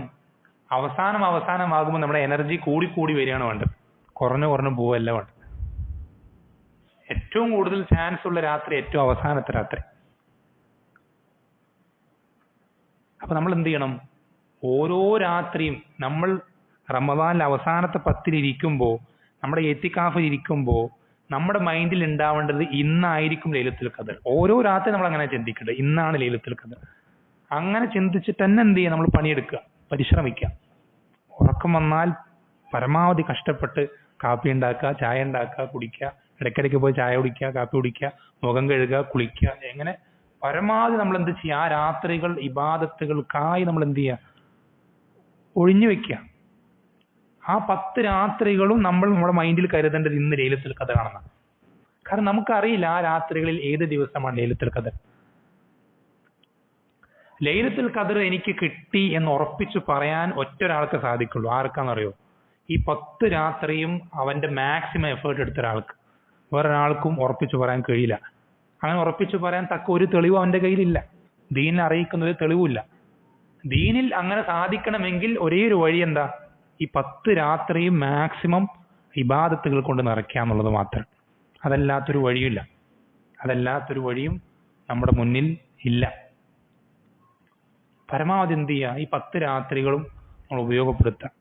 പിന്നെ ഈ നിസ്കാരത്തിന്റെ എന്തുകൊണ്ട് നമ്മൾ ചിന്തിക്കണം, എന്തുകൊണ്ടാണ് നബി സല്ലല്ലാഹു അലൈഹി വസല്ലമ ഈ 10 രാത്രികളിൽ നിസ്കാരത്തിന് കൂടുതൽ പ്രാധാന്യം കൊടുത്തത്? എന്തുകൊണ്ടാണ്? ചിന്തിക്കണം. എന്തുകൊണ്ടാണ് ഖുർആൻ പാരായണം, മുസ്ഹഫ് എടുത്ത് ഖുർആൻ പാരായണം ചെയ്തുകൂടെ? റമദാൻ മാസമല്ലേ? അല്ലെങ്കിൽ ദിക്റുകൾ ചൊല്ലിക്കൂടെ? അല്ലെങ്കിൽ ദുആ ചെയ്തുകൂടെ? എന്തുകൊണ്ടാണ് നിസ്കാരത്തിൽ തന്നെ സമയം ചെലവഴിച്ച്? എന്തുകൊണ്ടാണെന്നറിയോ? നിസ്കാരം എന്നുള്ള ഇബാദത്തിൽ ഈ ഇബാദത്തുകളൊക്കെയും ഉൾക്കൊണ്ടിട്ടുണ്ട്. നിസ്കാരം എന്നുള്ള ഇബാദത്തിൽ ഈ പറഞ്ഞ ഖുർആൻ പാരായണം നിസ്കാരത്തിലില്ലേ? ഉണ്ട്. നമുക്ക് എന്ത് ചെയ്യാം? നിങ്ങളിപ്പോ ഒരുപാട് ഹിഫദില്ലാത്ത ആളുകളാണെങ്കിൽ നിങ്ങൾക്ക് എന്ത് ചെയ്യാം? മുസ്ഹഫ് കയ്യിൽ പിടിച്ചിട്ടോ അല്ലെങ്കിൽ കയ്യിൽ മൊബൈൽ ഫോൺ പിടിച്ചിട്ടോ നിങ്ങൾക്ക് എന്ത് ചെയ്യാം? ധാരാളം നിസ്കാരത്തിൽ തന്നെ ഖുർആൻ പാരായണം ചെയ്യാം. നിസ്കാരത്തിൽ തന്നെ നമ്മൾ സാധാരണ ഖുർആൻ പാരായണം ചെയ്യുന്നതിനേക്കാൾ ശ്രേഷ്ഠം എപ്പോഴാ? നിസ്കാരത്തിൽ ഖുർആൻ പാരായണം ചെയ്യുന്നത്. നിസ്കാരത്തിൽ ഖുർആൻ പാരായണം ചെയ്യുന്നതാണ് ഏറ്റവും ശ്രേഷ്ഠം. ഇനിയിപ്പോ ദിക്റുകളാണെങ്കിൽ നിങ്ങളിപ്പോ റുക്കൂയിലും സുജൂദിലും പോകുമ്പോൾ നിങ്ങൾക്ക് എന്ത് ചെയ്യാം? ധാരാളം ദിക്റുകൾ ചൊല്ലാം.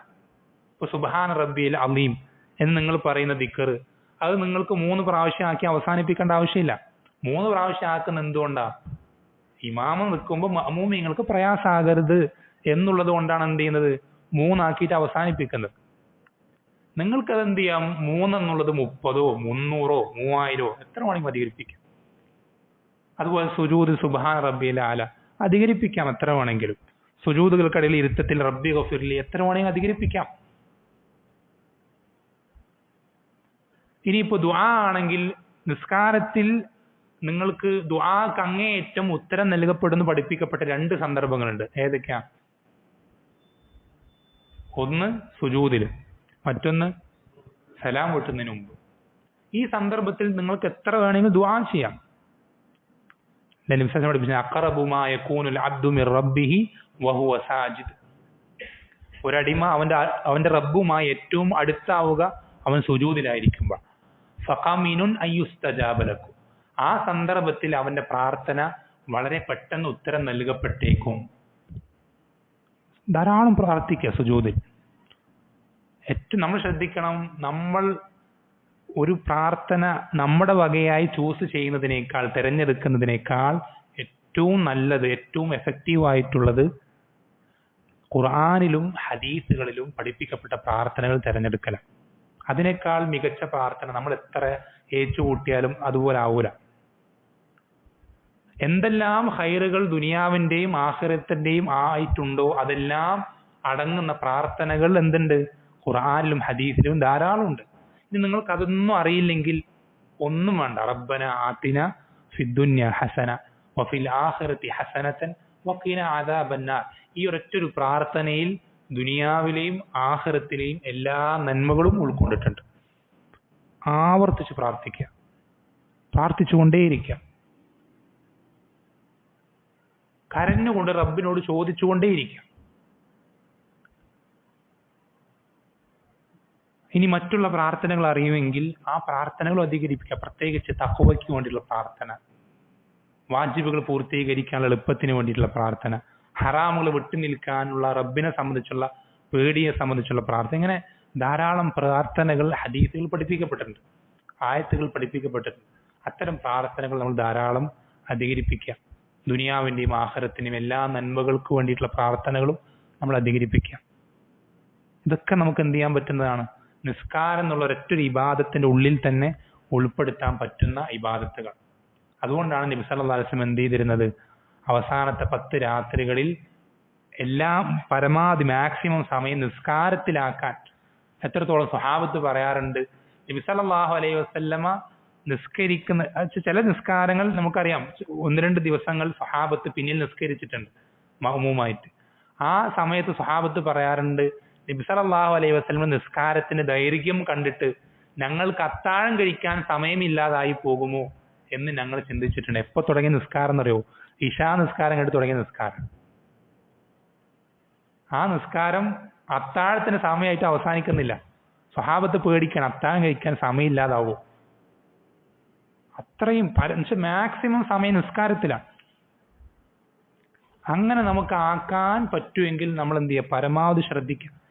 അത് നമ്മൾ നേരത്തെ പറഞ്ഞതുപോലെ ഒരൊറ്റൊരു റക്അത്ത് തന്നെ അങ്ങേയറ്റം ദൈർഘ്യത്തിൽ നിസ്കരിക്കാൻ പ്രയാസാണെങ്കിൽ റക്അത്തുകൾ എണ്ണം കൂട്ടുക. ശ്രദ്ധിക്കണം, ചില ആളുകൾ വിചാരിച്ചിട്ടുള്ളത് 11 റക്അത്ത് രാത്രി നിസ്കാരത്തിൽ പാടുള്ളൂ. അങ്ങനെയൊന്നുമില്ല. നബി സല്ലല്ലാഹു അലൈഹി വസല്ലം 11 നിസ്കരിച്ചിട്ടുള്ളൂ എന്നുള്ളത് ശരി തന്നെ. പക്ഷെ അതിന്റെ അർത്ഥം എന്തല്ല? 11 നിസ്കരിക്കാൻ പാടുള്ളൂ എന്നതല്ല. നമുക്ക് എന്ത് ചെയ്യാം? എത്ര വേണമെങ്കിലും നിസ്കരിക്കാം. എത്ര വേണമെങ്കിലും നമുക്ക് എന്ത് ചെയ്യാം? നിസ്കരിക്കാം. ചില പള്ളികളിൽ എന്ത് ചെയ്യാറുണ്ട്? 11 റക്അത്ത് രാത്രിയുടെ ആദ്യത്തെ പകുതി, ആദ്യത്തെ സമയത്ത് നിസ്കരിച്ചതിന് ശേഷം പിന്നെ അവസാനത്തെ സമയത്ത് എന്ത് ചെയ്യാറുണ്ട്? വീണ്ടും ഒരു ജമാഅത്ത് നിസ്കരിക്കാം. അതൊക്കെ നിസ്കരിക്കാം. അതൊന്നും പാടില്ല. പല ആളുകളും വിചാരിച്ചില്ല അതൊക്കെ പാടില്ലാത്ത കാര്യമാണെന്നൊക്കെയാണ്. അതൊക്കെ സ്വഹാബത്തിന്റെ കാലത്ത് നടന്നിരുന്ന പ്രവർത്തനങ്ങളാണ്. അനസ് ഇബ്നു മാലിക് റളിയല്ലാഹു അൻഹു ജീവിച്ചിരിക്കുന്ന സമയത്ത് തന്നെ മദീന പള്ളിയിൽ ഇതുപോലത്തെ നിസ്കാരം തുടങ്ങുകയും അദ്ദേഹത്തോട് ഇതിനെപ്പറ്റി ചോദിക്കപ്പെട്ടപ്പോൾ അദ്ദേഹം അത് വിമർശിക്കാൻ നല്ല കാര്യമാണ്, അതിനെ പുകഴ്ത്തി പറയുകയുമാണ് എന്ത് ചെയ്തിട്ടുള്ളത്. അതൊന്നും ഒരു രാത്രിയിൽ 2 വിത്ർ നിസ്കരിക്കാൻ പാടില്ല. അത് ശ്രദ്ധിക്കണം. അങ്ങനെ നിസ്കരിക്കുമ്പോൾ ഒരു രാത്രിയിൽ എന്ത് ചെയ്യരുത്? 2 വിത്ർ പാടില്ല. അത് നബി സല്ലല്ലാഹു അലൈഹി വസല്ലം വിലക്കിയിട്ടുള്ള കാര്യമാണ്.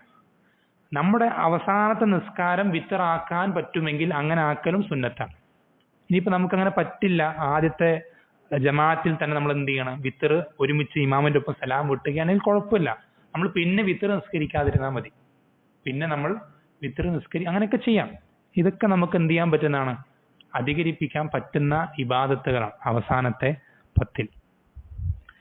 പിന്നെ നമ്മൾ ശ്രദ്ധിക്കേണ്ടത് മറ്റ് ചില 1-2 ഇബാദത്തുകൾ കൂടെ വേഗത്തിൽ പറഞ്ഞിട്ട് സമയമായിട്ടുണ്ട്. ചില ഇബാദത്തുകൾ കൂടെ വേഗത്തിൽ പറഞ്ഞു പോവാം. ഒന്നാമത്തത്, എപ്പോഴും വുദൂഇലായിരിക്കാൻ ശ്രദ്ധിക്കുക എന്നുള്ളത് അങ്ങേയറ്റം മഹത്തരമായ ഇബാദത്താണ്. നബി സല്ലല്ലാഹു അലൈഹി വസല്ലം ഹദീസിൽ പഠിപ്പിച്ചത് ലാ യുഹാഫിളു അലൈഹ ഇല്ലാ മുഅ്മിൻ, പരിപൂർണമായ ഈമാനുള്ള ഒരാളല്ലാതെ എന്ത് ചെയ്യില്ല, എപ്പോഴും വുദൂഇലായിരിക്കാൻ സാധിക്കില്ല. ഈമാൻ പരിപൂർണമായ ഒരാൾക്കല്ലാതെ എന്ത് ചെയ്യാൻ കഴിയില്ല, എപ്പോഴും വുദൂഇലായി തന്നെ ആയിരിക്കാൻ അയാൾക്ക് അങ്ങനെയുള്ള ഒരാൾക്കല്ലാതെ സാധിക്കുകയില്ല എന്ന് നബി സല്ലല്ലാഹു അലൈഹി വസല്ലം പഠിപ്പിച്ചു തന്നിട്ടുണ്ട്. എന്നുവെച്ചാൽ എപ്പോഴും നമുക്ക് വുദൂഇലായിരിക്കാൻ സാധിക്കുക എന്നുള്ളത് വളരെയധികം പ്രോത്സാഹിപ്പിക്കപ്പെട്ട കാര്യമാണ്.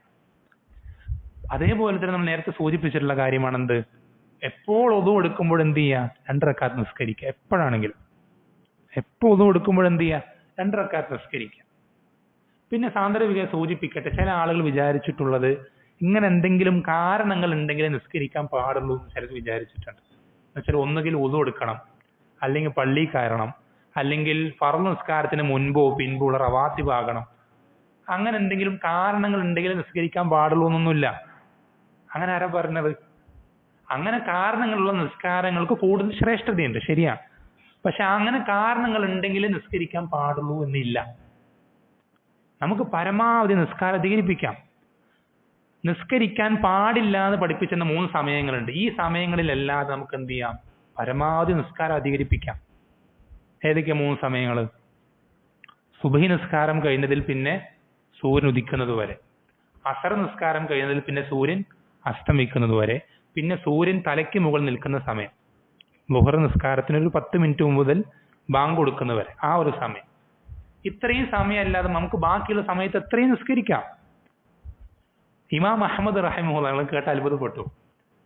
ഇമാം അഹ്മദ് റഹിമഹുല്ല അദ്ദേഹത്തിന്റെ ജീവിതത്തിൽ ഒരു ദിവസം, ഒറ്റൊരു ദിവസം 24 മണിക്കൂറിനിടയ്ക്ക് സുന്നത്ത് നിസ്കാരം മാത്രം 300 റക്അത്ത് നിസ്കരിക്കാറ്. ഒറ്റൊരു ദിവസം. അതിനേക്കാൾ അത്ഭുതപ്പെടുത്തുന്ന കാര്യം എന്താണെന്നറിയോ? അദ്ദേഹത്തിന്റെ ജീവിതത്തിന്റെ അവസാന കാലഘട്ടത്തിൽ അദ്ദേഹത്തിന് ഖുർആൻ സൃഷ്ടിയാണെന്നുള്ളൊരു വാദം അന്നത്തെ ഖലീഫ പറഞ്ഞിട്ട് ഒരുപാട് ഉപദ്രവങ്ങളൊക്കെ ഏൽക്കേണ്ടി വരുന്നുണ്ട്. ആ ഉപദ്രവങ്ങളൊക്കെ ഏറ്റ് ചാട്ടവാർ അടികൊണ്ട് അദ്ദേഹം വളരെ ശക്തിയുള്ള ഒരാളായിരുന്നു, ശാരീരികമായി നല്ല കഴിവുള്ള ആളായിരുന്നു. ആ ചാട്ടവാർ അടികൊണ്ട് ഒരുപാട് ജയിൽ ശിക്ഷയൊക്കെ ഏറ്റുവാങ്ങി വളരെയധികം ദുർബലനായിപ്പോയി അവസാന കാലത്ത്. ആ ദുർബലനായതിൽ പിന്നെ അദ്ദേഹം ഒരു ദിവസം 300 എന്നുള്ളത് കുറച്ചു. എത്ര ആക്കി? 150 ആക്കി. ഒരു ദിവസം അത്രയും ദുർബലനായിട്ട് പോലും അദ്ദേഹം ഒരു ദിവസം സുന്നത്ത് മാത്രം നിസ്കരിച്ചിരുന്നത് 150 റക്അത്താണ്.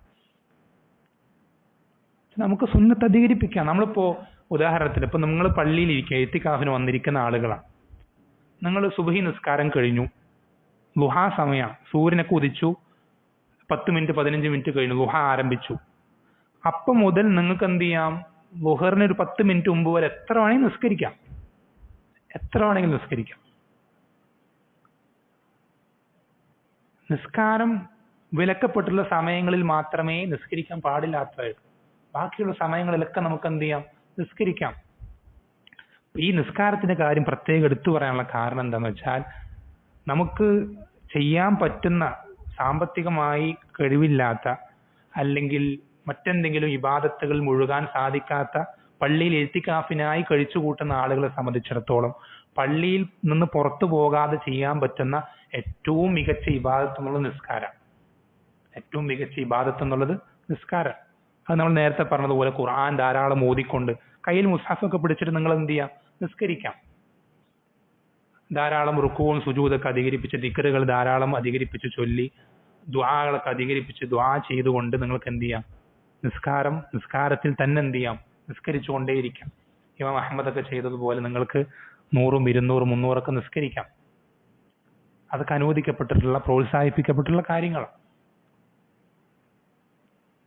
പിന്നെ അവസാനമായിട്ട് എന്ത് ചെയ്യുക, ഒരു കാര്യം കൂടെ പറയാണ്. അത് സാമ്പത്തികമായി കഴിവുള്ള ആളുകൾ അത് സക്കാത്ത് കൊടുത്തു വീട്ടിയിട്ടുണ്ടാവും എന്ന് വിചാരിക്കുന്നു. ഇല്ലെങ്കിൽ എന്ത് ചെയ്യുക, ഈ അവസാനത്തെ 10 ദിനരാത്രങ്ങളിൽ അത് കൊടുത്തു വീട്ടുക. അതുപോലെ തന്നെ സ്വതക്കകൾ ധാരാളം അധികരിപ്പിക്കുക. ഈ സ്വതക്കയും സക്കാത്തും കൊടുക്കുമ്പോൾ നിങ്ങൾ എന്ത് ചെയ്യണം, ഏറ്റവും കൂടുതൽ പ്രതിഫലം കിട്ടുന്ന മേഖലകളിൽ സകാത്തും സദഖയും നൽകാൻ ശ്രദ്ധിക്കുക. ഏറ്റവും കൂടുതൽ പ്രതിഫലം കിട്ടുന്ന മേഖല ഏതാ? ഉദാഹരണത്തിന് നമ്മളിപ്പോ ഒരു ദരിദ്രൻ മിസ്കീനായിട്ടുള്ള 2 ആളുകൾ നമുക്ക് പരിചയമുണ്ട്. 2 മിസ്കീനുമാർ, 2 പേരും സകാത്തിന് അവകാശികളാണ്. ഒന്ന് നമ്മുടെ കുടുംബ ബന്ധമുള്ള ഒരാളാണ്, മറ്റൊന്ന് കുടുംബ ബന്ധം ഇല്ലാത്ത ഒരാളാണ്. ഇതിൽ ആർക്ക് കൊടുത്താലാണ് നമ്മുടെ സകാത്തിന് കൂടുതൽ പ്രതിഫലം കിട്ടുക? കുടുംബ ബന്ധമുള്ള ആൾക്കാർ. കാരണം സകാത്തിന്റെ പ്രതിഫലവും കിട്ടും, കുടുംബ ബന്ധം പാലിച്ചതിന്റെ പ്രതിഫലവും കിട്ടും. സകാത്തിന്റെ പ്രതിഫലവും 2 പ്രതിഫലം കിട്ടും, 2 പ്രതിഫലം കിട്ടും. എന്ന് വെച്ചാൽ നമ്മൾ സകാത്ത് കൊടുക്കുമ്പോൾ നാട്ടുകാരെയും അല്ലെങ്കിൽ ഏതെങ്കിലും സ്ഥലത്തുള്ള ആളുകളെയൊക്കെ പരിഗണിക്കുന്നതിന് പകരം ഏറ്റവും അധികം നമ്മൾ ഫസ്റ്റ് പ്രിഫറൻസ് കൊടുക്കേണ്ടത് നമ്മുടെ തൊട്ടടുത്ത് നിൽക്കുന്ന ആളുകളാണ്. കുടുംബത്തിലുള്ള, നാട്ടുകാരിലുള്ള, ഒരേ ആദർശത്തിലുള്ള, ഒരേ പള്ളിയിൽ വരുന്ന, നമുക്ക് എപ്പോഴും കണ്ട് പരിചയമുള്ള ആളുകൾ, അവർക്ക് കൊടുക്കാതെ വേറെ ഏതെങ്കിലും ആളുകൾക്ക് കൊടുക്കുന്നത് ഹറാമൊന്നുമല്ല, പക്ഷെ അതിന്റെ പ്രതിഫലം കുറയും. അപ്പൊ നമ്മൾ കിട്ടുന്നതിൽ ഏറ്റവും വലിയ പ്രതിഫലം കരസ്ഥമാക്കാനാണ് നമ്മൾ എന്ത് ചെയ്യേണ്ടത്? എപ്പോഴും ശ്രദ്ധിക്കണം. അതേപോലെ തന്നെ നമുക്ക് സകാത്ത് കൊടുത്ത് വീട്ടിൽ കഴിഞ്ഞാൽ പിന്നെ നമുക്ക് റമദാനിൽ ചെയ്യാൻ പറ്റുന്ന ഏറ്റവും വലിയ സ്വതക്ക എന്താണെന്നറിയോ? ഏറ്റവും കൂടുതൽ പ്രതിഫലം കിട്ടുന്ന കാര്യം എന്താണെന്നറിയോ? എന്താണ്? നോമ്പ് തുറപ്പിക്കുക. പിന്നെ നമുക്ക് ചെയ്യാൻ പറ്റുന്ന ഏറ്റവും പ്രതിഫലം കിട്ടുന്ന കാര്യം നോമ്പ് തുറപ്പിക്കുക എന്നുള്ള. പല ആളുകൾക്ക് അറിയില്ല. നമ്മൾ ഒരാളെ നോമ്പ് തുറപ്പിച്ചാൽ എന്ത് നമുക്ക് കിട്ടുന്ന പ്രതിഫലം? ആ നോമ്പ് തുറക്കുന്ന വ്യക്തിയുടെ നോമ്പിന്റെ പ്രതിഫലം പൂർണ്ണമായി നമുക്ക് കിട്ടും, അയാൾക്കൊട്ടും കുറയാതെ. ഈ പള്ളിയിൽ എത്ര ആളുണ്ട്? ഇപ്പൊ ഏകദേശം 50 ആളുണ്ടെന്ന് വിചാരിക്കും. ഈ 50 ആളുകളെ ഒരാൾ നോമ്പ് തുറപ്പിക്കുക, മുഴുവൻ സ്പോൺസർ അയാളാണ് ഏറ്റെടുക്കുക. ഈ 50 പേരുടെയും റമദാൻ നോമ്പ് എന്ന് പറയുമ്പോൾ അതിന്റെ പ്രതിഫലം എത്ര വലുതാണ്? എത്ര വലുതാണ്? അത്രയും വലിയ പ്രതിഫലം മുഴുവൻ എന്ത് ചെയ്യും? ഈ സ്പോൺസർ ചെയ്ത ആൾക്ക് കിട്ടും. എന്ന് വെച്ചാൽ റമദാനിൽ നമ്മൾ സദഖ ചെയ്യുമ്പോൾ ഏറ്റവും അധികം ശ്രദ്ധിക്കേണ്ട മേഖല എന്നുള്ളത് നോമ്പ് തുറപ്പിക്കുന്ന വിഷയം. ബാക്കിയുള്ള സന്ദർഭത്തിൽ വേറെ ചില കാര്യങ്ങൾക്ക് പ്രതിഫലം ഉണ്ടാവും. പക്ഷെ റമദാനിൽ നമ്മൾ ഏറ്റവും കൂടുതൽ ശ്രദ്ധിക്കേണ്ട മേഖല ഈ മേഖലയാണ്. സദഖ ചെയ്യുമ്പോൾ സകാത്ത് കൊടുത്തതിൽ പിന്നെ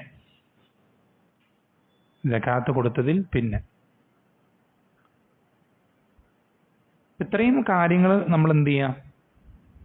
ശ്രദ്ധിക്കുക. പിന്നെ ചില ആളുകൾക്ക് എന്ത് ചെയ്യാൻ കഴിയില്ല, ഇഅ്തികാഫിന് വന്നിരിക്കാൻ പറ്റാത്ത ചില ആളുകളുണ്ടാവും. അങ്ങനെയുള്ള ആളുകൾ നമ്മൾ ശ്രദ്ധിക്കുക. നിങ്ങൾക്ക് ആത്മാർത്ഥമായി ആഗ്രഹമുണ്ടായിട്ട് മറ്റെന്തെങ്കിലും തടസ്സങ്ങൾ മുന്നിൽ വന്നതുകൊണ്ട് വന്നിരിക്കാത്തതാണെങ്കിൽ നിങ്ങൾക്ക് പൂർണ്ണമായ പ്രതിഫലമുണ്ട്. ഇപ്പൊ ചില ആളുകൾ അവസാനത്തെ 10 ആകുമ്പോഴേക്ക് എന്ത് ചെയ്തു പോയി? ഒരു രോഗം പിടിപെട്ടു, ശക്തമായ രോഗം കാരണത്താൽ തളർന്നുപോയി. അയാൾക്ക് പള്ളിയിൽ വന്ന് ഇഅ്തികാഫിരിക്കാൻ കഴിയില്ല, നോമ്പെടുക്കാൻ കഴിയില്ല. അങ്ങനെ ഒരാളാണെങ്കിൽ അയാൾ മുമ്പേ നിയത്ത് വെച്ചിട്ട് ഞാൻ ഈ 10 ദിവസങ്ങൾ മുഴുവനും പള്ളിയിൽ കഴിച്ചു കൂട്ടും, മുഴുവൻ എന്റെ കഴിവിന്റെ പരമാവധി ഇബാദത്തുകൾ കൊണ്ട് നിറയ്ക്കും എന്നുള്ള നിയത്തിൽ ഉള്ള ഒരാളാണെങ്കിൽ അയാൾ ഒരു ഇബാദത്തും ചെയ്തിട്ടില്ല, വീട്ടിൽ ഭക്ഷണം കഴിച്ച് മരുന്ന് കഴിച്ചിരിക്കുന്ന റെസ്റ്റ് എടുക്കുന്ന ആളാണെങ്കിൽ പോലും അയാൾക്ക് അതിന്റെ പൂർണ്ണമായ പ്രതിഫലം കിട്ടും. അതിൽപ്പെട്ട ആളുകളാണ് ആര്? സ്ത്രീകൾ, ഹൈദ് വരുന്ന സ്ത്രീകൾ. ചില സ്ത്രീകൾ വളരെ ആവേശത്തോടെ നീയത്തൊക്കെ വെച്ചിരിക്കും, പക്ഷെ ആ സമയമാകുമ്പോഴേക്കും എന്ത് ചെയ്യും? ഹൈദ് ബാധിക്കുന്ന സ്ത്രീകൾ. അവർ നിരാശരാകേണ്ട ആവശ്യമില്ല. അവർക്കുള്ള പ്രതിഫലം എന്ത് ചെയ്യും? റബ്ബ് പൂർണ്ണമായി തന്നെ നൽകും. അതേപോലെ തന്നെ ചില ആളുകൾ എന്ത് ചെയ്യാറുണ്ട്? വയസ്സായ മാതാപിതാക്കൾ വീട്ടിലുള്ളത് കൊണ്ട് ഇഅ്തികാഫിന് വന്നിരിക്കാൻ പറ്റാത്ത ആളുകൾ, അത്തരം ആളുകളൊന്നും വിഷമിക്കേണ്ട ആവശ്യമില്ല. നിങ്ങൾ വയസ്സായ മാതാപിതാക്കളെ പരിചരിക്കുന്നത് കൊണ്ടാണ് നിങ്ങൾക്ക് പള്ളിയിൽ ഇഅ്തികാഫിരിക്കാൻ പറ്റാത്തതെങ്കിൽ നിങ്ങൾക്ക് പള്ളിയിൽ ഇഅ്തികാഫിരിക്കുന്നതിന്റെ പൂർണ്ണമായ പ്രതിഫലം കിട്ടും. പക്ഷെ നിങ്ങളുടെ റബ്ബ് എന്നുള്ളത് അങ്ങേയറ്റം എല്ലാ കാര്യങ്ങളും സൂക്ഷ്മമായി അറിയും. നിങ്ങളുടെ നീയത്ത്, നിങ്ങളുടെ മനസ്സിലുള്ള ഉദ്ദേശം, താല്പര്യം, ഇതൊക്കെ കൃത്യമായി അറിയുന്നവനാണ് റബ്ബ്. നമുക്കത് ചെയ്യാൻ പറ്റുന്നുണ്ടോ പറ്റാത്തതാണോ അത് വേറെ വിഷയം, അത് റബ്ബ് പരിഗണിക്കുക പോലുമില്ല. നമ്മുടെ മനസ്സിൽ ആത്മാർത്ഥമായ നീയത്തുണ്ട്, നമ്മൾക്കതിന് പറ്റുമെങ്കിൽ നമ്മളത് പൂർണ്ണമായി ചെയ്തിരിക്കും. ആ ഒരു മെന്റാലിറ്റിയിലാണ് നമ്മൾ ഉള്ളതെങ്കിൽ നമ്മൾക്ക് അതിനുള്ള പ്രതിഫലം കിട്ടിക്കഴിഞ്ഞു. വിശ്വാസം പഠിപ്പിച്ച എന്താ? മൻ സഅലല്ലാഹ അശ്ശഹാദത ബിസിദ്ഖിൻ. ഒരാൾ അള്ളാഹുവിനോട് എനിക്ക് ഷഹീദാകണം, നിന്റെ മാർഗത്തിൽ ഷഹീദായി മരണപ്പെടണം എന്ന് സത്യസന്ധമായി ചോദിക്കുകയാണെങ്കിൽ ബല്ലഗഹുല്ലാഹു മനാസില ശുഹദ, അള്ളാഹു അവനെന്ത് ചെയ്യും? ശുഹദാക്കളുടെ സ്ഥാനത്തേക്ക് എത്തിക്കും സ്വർഗത്തിൽ. വൈൻ മാത അലാ ഫിറാഷിഹി, അവൻ മരിക്കുന്നത് അവന്റെ വിരിപ്പിൽ കിടന്നിട്ടാണെങ്കിൽ പോലും, അവനവന്റെ സ്വന്തം വീട്ടിൽ ബെഡിൽ കിടന്നിട്ടാണ് മരിക്കുന്നെങ്കിൽ പോലും അവൻ സ്വർഗത്തിലേക്ക് എത്തുക ശുഹദാക്കളുടെ സ്ഥാനത്താണ്. കാരണം അവന്റെ മനസ്സിൽ അവൻ ആത്മാർത്ഥമായി അത് ആഗ്രഹിച്ചിരുന്നു, റബ്ബിനോട് ചോദിച്ചിരുന്നു, പരിശ്രമിച്ചിരുന്നു. തടസ്സങ്ങൾ കൊണ്ടാണ്, അത് മാനുഷികമാണ്, പല തടസ്സങ്ങളും വന്നേക്കാം. പക്ഷെ നമ്മൾ ആത്മാർത്ഥമായി ആഗ്രഹിക്കുക, റബ്ബിനോട് ചോദിക്കുക, പരിശ്രമിക്കുക എന്നുള്ളതാണ് ഏറ്റവും പ്രധാനം. അങ്ങനെയാണെങ്കിൽ ബാക്കിയുള്ളതൊക്കെ എന്ത് ചെയ്യും? റബ്ബ് നമുക്ക് വിട്ടു തന്നേക്കും. അപ്പോൾ അത് വളരെയധികം ശ്രദ്ധിക്കേണ്ട വിഷയമാണ്. അള്ളാഹു സുബ്ഹാനഹു പറയും പല വിഷയങ്ങളുണ്ട്. സമയം ഏകദേശം ആയിട്ടുണ്ട്. അള്ളാഹു സുബ്ഹാനഹു എന്ത് ചെയ്യും? നമുക്ക് എല്ലാവർക്കും ഈ വരുന്ന അവസാനത്തെ 10 ദിനരാത്രങ്ങൾ ഏറ്റവും പൂർണ്ണമായ രൂപത്തിൽ ഉപയോഗപ്പെടുത്തി ഏറ്റവും വലിയ ലാഭം കരസ്ഥമാക്കുന്ന ആളുകളായി തീരുവാൻ ഈ ഒരു സംസാരം റബ്ബ് സുബ്ഹാനഹു വതആല നാം ഓരോരുത്തർക്കും സബബുകളാക്കി തീർക്കുമാറാവട്ടെ. സല്ലല്ലാഹു അലൈഹി വസല്ലം അലാ നബീന മുഹമ്മദിൻ വൽഹംദുലില്ലാഹി റബ്ബിൽ ആലമീൻ.